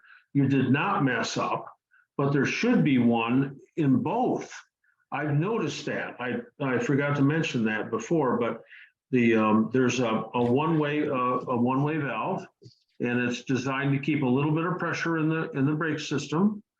And it's supposed to be in there, I guess. I don't know if the new ones are made to not use that, but the new ones don't come with that. It's like, why not? I don't know, because the spec, whoever was doing the specs didn't call for it. As though that was an extra piece, but there should be one front and rear, both. So do I need to take my master cylinder back out and find an old one and put it in the front? Find the old one. No. Find the old one first, but don't take the master cylinder out. Do it in place. Are you using silicone fluid or real fluid? Real fluid.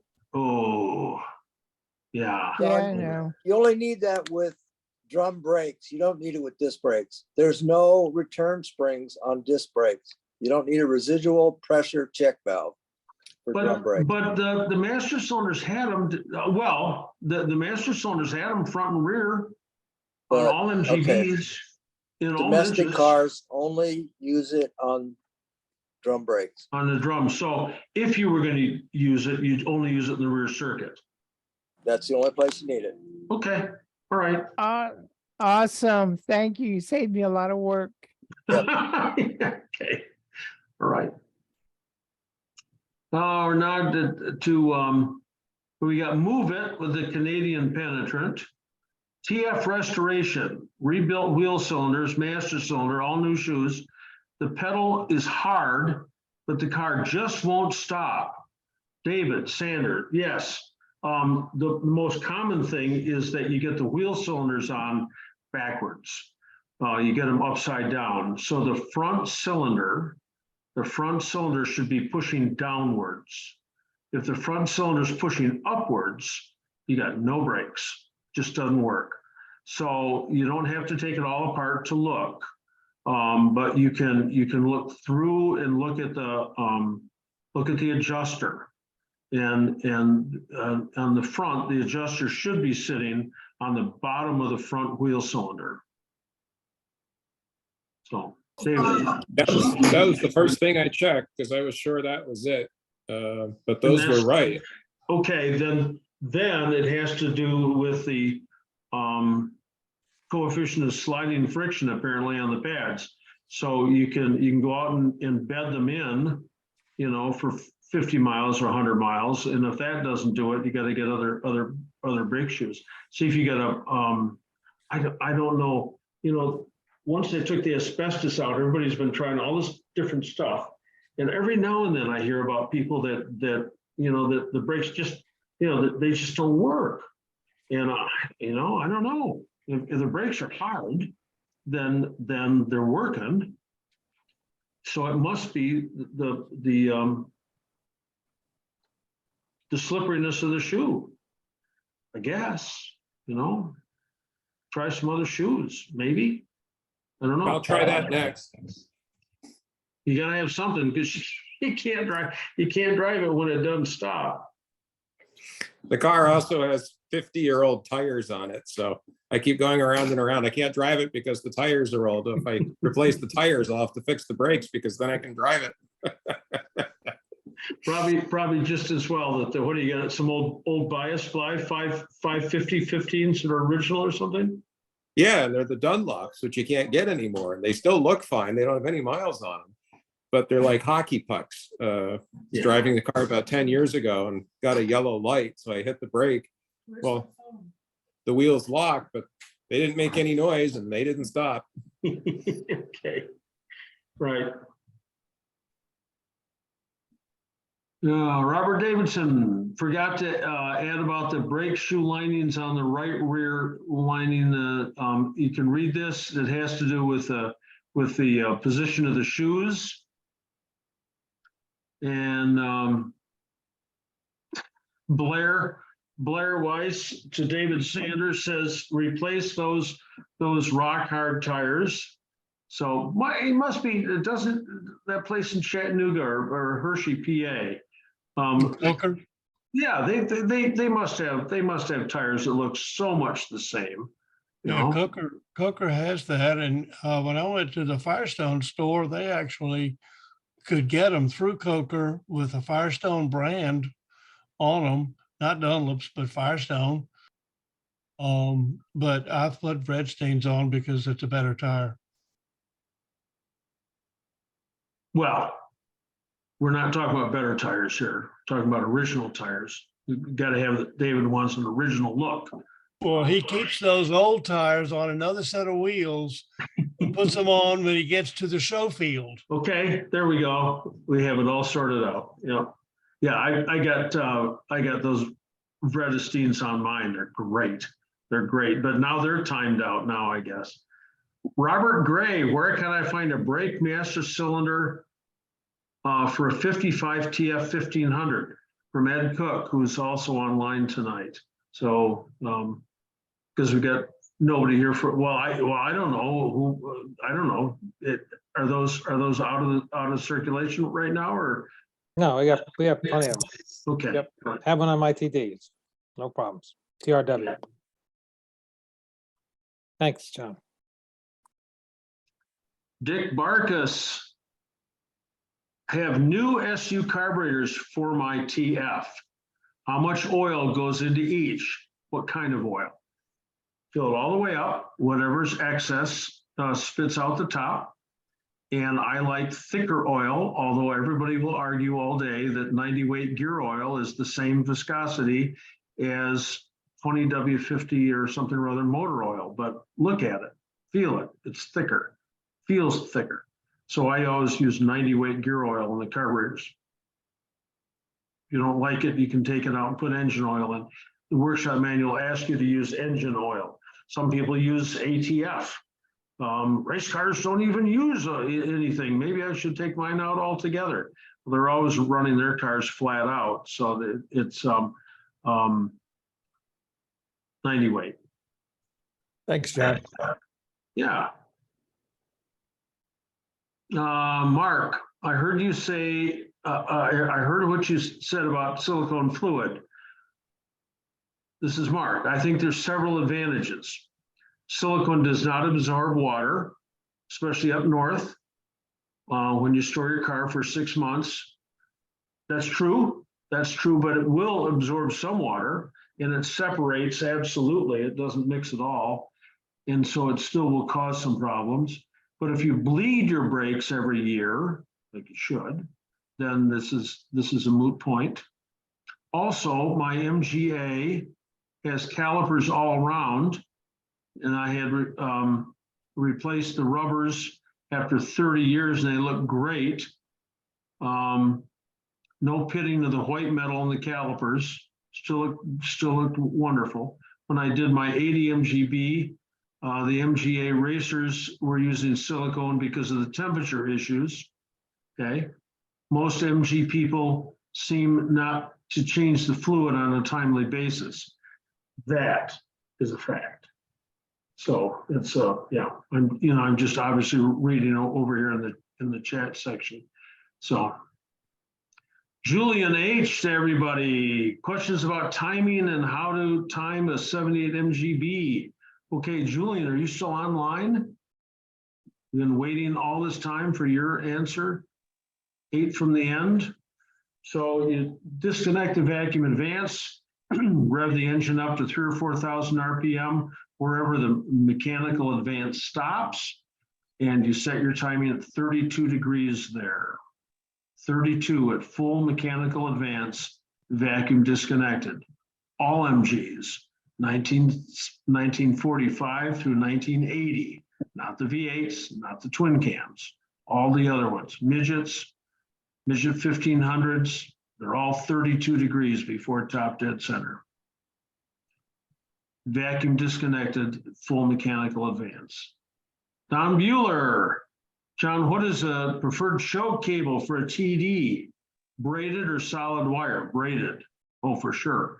If you still have your original choke cable, you can unsolder the flexible line on the inside, get a bicycle brake cable, and solder a new one in, and there. What do they say up north about your Uncle Bob? Anyway, that's it. That'll do it. But yeah, you want a flexible line. And you want to make sure that the outer sheath, if you buy a new one, and the outer sheath is that much too long, you'll never be able to pull it out. You get the outer sheath as short as you can get it and still have it work well. The Bachelor lean on the car. Yes, thank you, Pat. Thanks. So,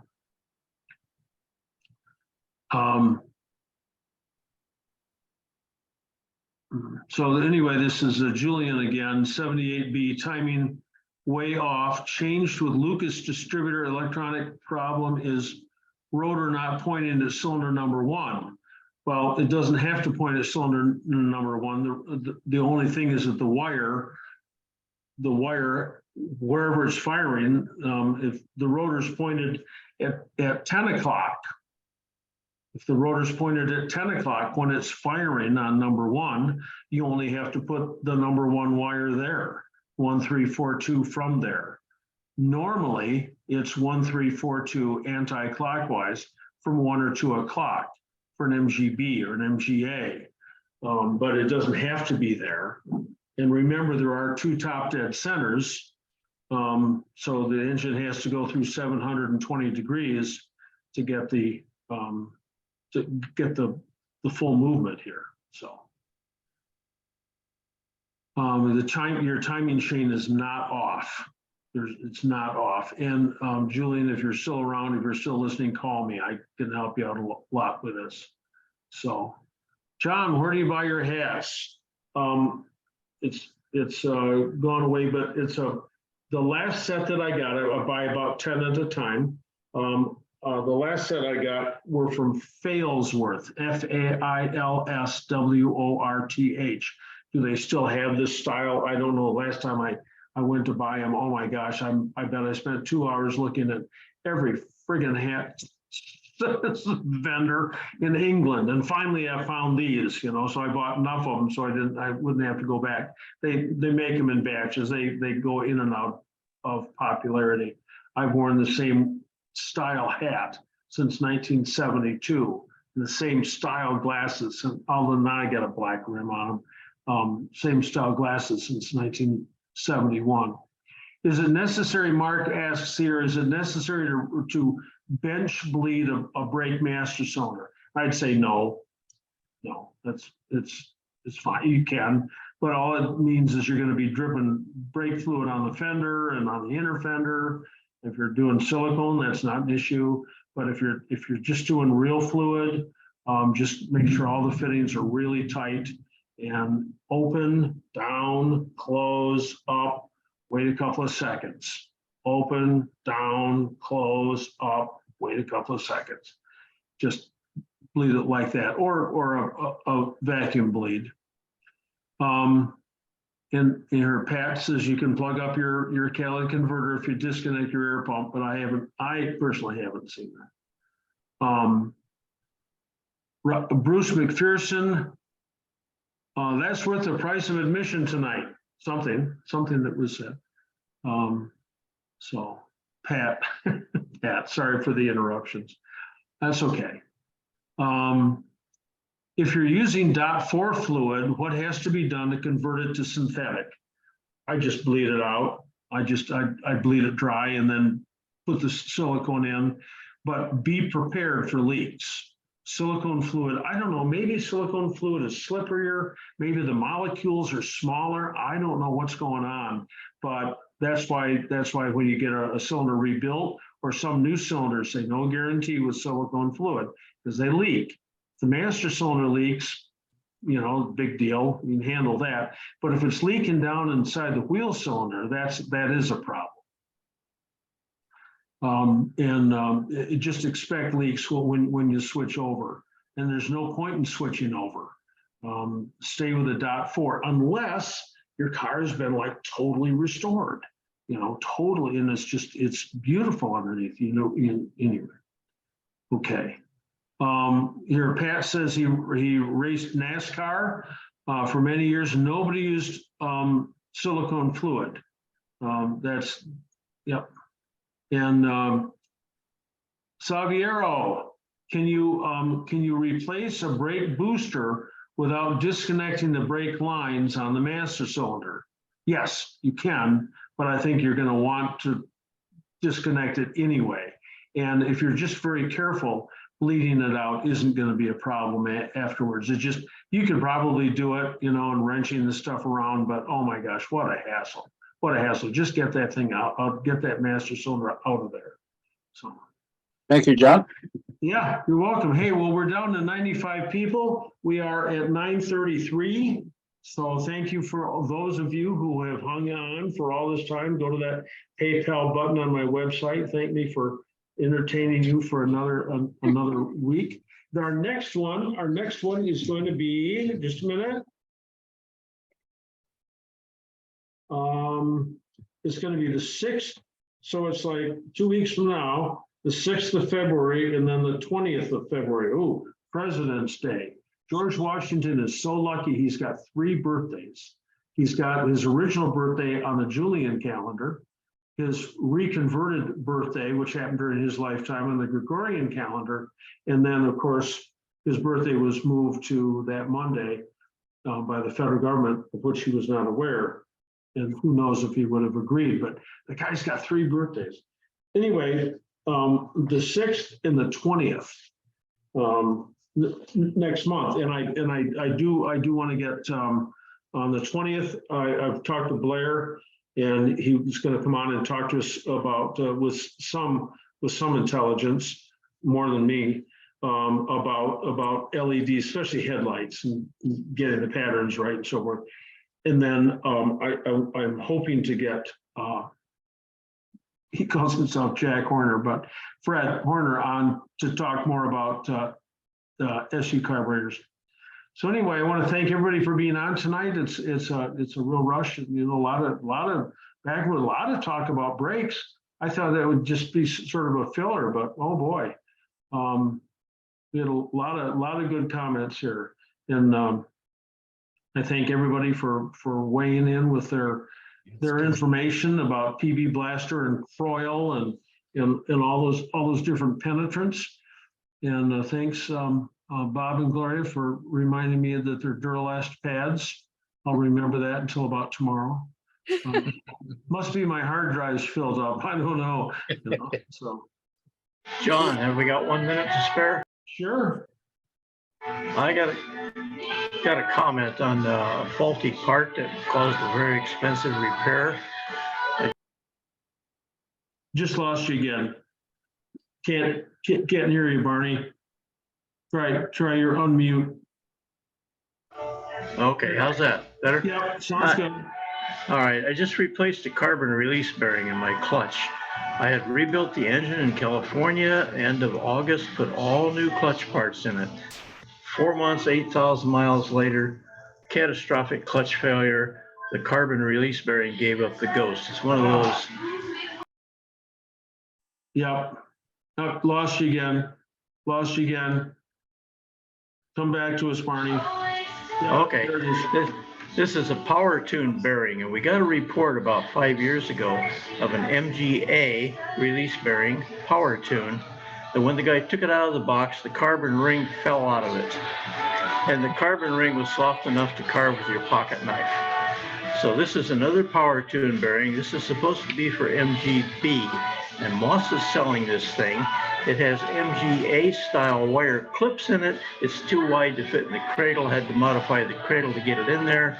It lasted 4 months and totally disintegrated, and it destroyed almost all of the clutch parts. Cost me a few $100s to replace clutch parts, a full day of labor to pull the engine to change all these parts.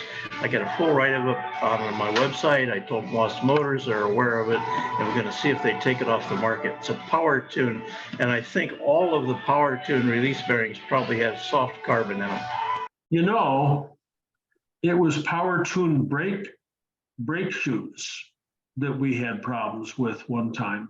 So anyway, everybody does what the best that they can, you know, and there's some stuff out there that just, you know, we used to have a rebuilder for generators, and all of a sudden we got like 3 bad generators right in a row. It's like, I talked to my rebuilder. I said, what's going on with the guy? And he goes, well, he's getting married next weekend. I said, well, he's dreaming about his wedding night instead of cutting the commutator right, you know, so there, you know, good places have bad products. Sometimes it's just the way it is. Just the way that we just have to suffer through it, be aware of it, and alert everybody, you know, that there's a problem with that stuff. So Yeah, John, we used to sell the Power Tune brake shoes too, and I think, you know, we've gone back to reselling the Moss brake shoes. I think they're the best ones out there. I mean, we had Power Tune and we had an off-brand one we got from British Parts Northwest, and I gotta say, the Moss ones are the best ones. A lot of people complain about Moss stuff, but they're the best brake shoes for the TDs and the Bs that I've found. Yeah. Okay. Hey, John, quick question for you. Yeah. MGA 1500 transmission, the oil level is at the low mark. Yeah. How much should I expect to put in to hit the full? I don't want to overfill it. Oh, I understand that. Half a quart. Barney weighed in there, half a quart. Yeah, if Great, it's down, thank you. if it's down near the bottom end of the dipstick, it's a quart. If it's just down to the low mark, about a half quart. Perfect. Thank you, guys. Okay. All right. Nice meeting tonight. Thank you everyone for being on, and God, we still got 70 people on here 2.5 hours later. So can't get enough of this stuff. I just talking to a guy in Canada today whose wife didn't want him to rebuild the carburetors unless he had insurance. I mean, what happens if the carburetor overflows and the car catches on fire and they sue him? And he says, well, you know, when I break it down how much money I'm making, I said, are you kidding me? None of us do this because we want to make money. We do it because we love it. You know, come on. Come on. You know, you want to make a living out of it. You know, some of us are still there. I got to cover my costs too, but we do it because we love it. All right. You can unmute yourself if you want. Say goodbye. Good night, John. Thank you, John. John, thank you. Thank you very much. John Newhouse, I see your name on the list all the time. Thanks for your continuing donations. It's very kind. So, Thank you, John. Thank you, John. Good night, Always, John. always Good enjoy it and night. learn something. Who's on with David Farrell here? What's that? Oh, that's the Tin Man. That I took me forever to That's say. Who's that on? Yeah. So Bob, Gloria's pleasure. Always a pleasure, John. Yeah. You teach me something every time. Hey, well, there's lots of people with lots of information here. Yeah. So Thank you, John. Thank you, Barney. Thanks, John. Right, John. all right. Thank you. Night, John. John, night, I'll call you tomorrow. I have a question for you, but Okay. I'll take your time now. Okay. All right. Yep. I'm gonna shut her down here. So okay. Good night, everyone. Good night, everybody. Good night. Thanks, John. Good night, John.